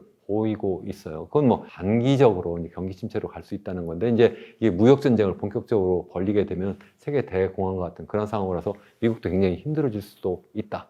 만약 그런 상황이 하나도 전개가 안 된다 하더라도 미국의 입장에서 생각하면 아킬레스건이 하나 있어. 그게 바로 미국의 국가 부채예요. 정부 부채가 지금 한 36조 달러 정도 되거든요. 36조 달러 정도면 어느 정도냐면 미국의 GDP가 한 26조 달러, 27조 달러 정도 돼요. 지난해 기준으로 하면. 그 점은 어느 정도냐면 GDP로 나누면 GDP 대비 미국의 정부 부채가 한 123% 정도 돼요. 그러면 얼마나 많은 거냐. 우리나라의 GDP는 1.7조, 1.8조 달러밖에 안 되니까 그거에 비하면 36조 달러니까 우리나라 GDP의 몇 배예요. 이게 10배가 아니라 20배 이렇게 되는 거니까 엄청나게 많은 거잖아요. 근데 이게 미국 경제 크니까 괜찮은 거지? 아니에요. 미국이 그것도 갚아야 되잖아요. 그것도 정부가 갚는데 이자만 갚아도 이게 미국의 국방비 지출보다 더 많다. 이미 그렇게 되었어요. 지난해부터. 그러니까 지금 상황이 굉장히 나쁜 거죠. 트럼프 대통령의 입장에서 생각하면 어떻게든 이 금리를 낮춰야지만 이자 부담이 좀 줄어들 수 있겠다. 그래서 자꾸 이제 금리를 낮추라. 미국 연준한테 그렇게 요구를 하는 것도 있고 그게 아니라도 적어도 이 국채 시장 금리 특히 이제 10년 만기 국채 수익률 이런 것들을 자꾸 낮추려고 하는 여러 가지 정책을 현재 내고 있어요. 뭐 그런 것도 있고 또 하나는 일단 정부 부채 자체를 이제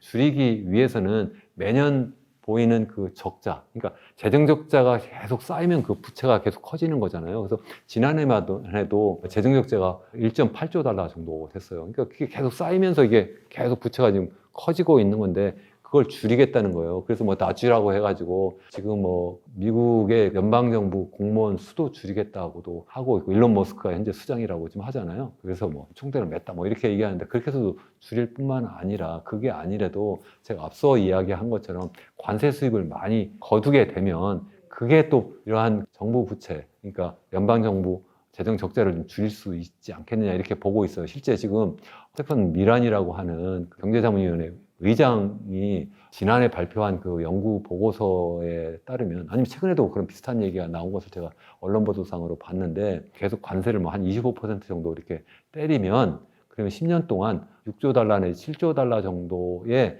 그러한 관세 수입이 생긴다는 거예요. 그게 무슨 얘기예요? 1년에 한 0.6조 달러, 0.7조 달러 정도 되니까 그 정도 생긴다는 건 뭐예요? 제가 아까 그랬잖아요. 1.7조 달러, 1.8조 달러 정도의 그러한 재정 효과를 보는데 그중에 한 거의 절반 가까이를 어쨌든 관세 수입으로 메꿀 수 있으니까 그만큼 더 이득이 되지 않겠느냐 이렇게 현재 보고 있는 건데 그렇지 않더라도 어쨌든 지금 만약에 전 세계가 그렇게 관세 전쟁으로 가면 미국도 굉장히 힘들어질 수밖에 없고 그게 달러 패권과도 굉장히 밀접한 이제 연관이 있어요. 제가 적어도 볼 때는 우리나라는 절대 위기 상황이라고 생각해요. 내부적으로도 정말 우리나라 절대 위기 상황인데 외부적으로 지금 엄청난 쓰나미가 지금 막 몰려오고 있는 상황이에요. 다시 말씀드리면 우리가 자체적으로 체질이 나빠져가지고 지금 서서히 침몰하고 있는 그러한 배인데 전 세계에서 제일 큰 배가 지금 막 폭탄을 막 던지고 있고 그것도 또 제일 큰 배와 두 번째로 큰 배, 미국과 중국이 지금 패권 경쟁을 하면서 지금 엄청난 지금 싸움을 하고 있어요. 그러니까 우리나라는 마치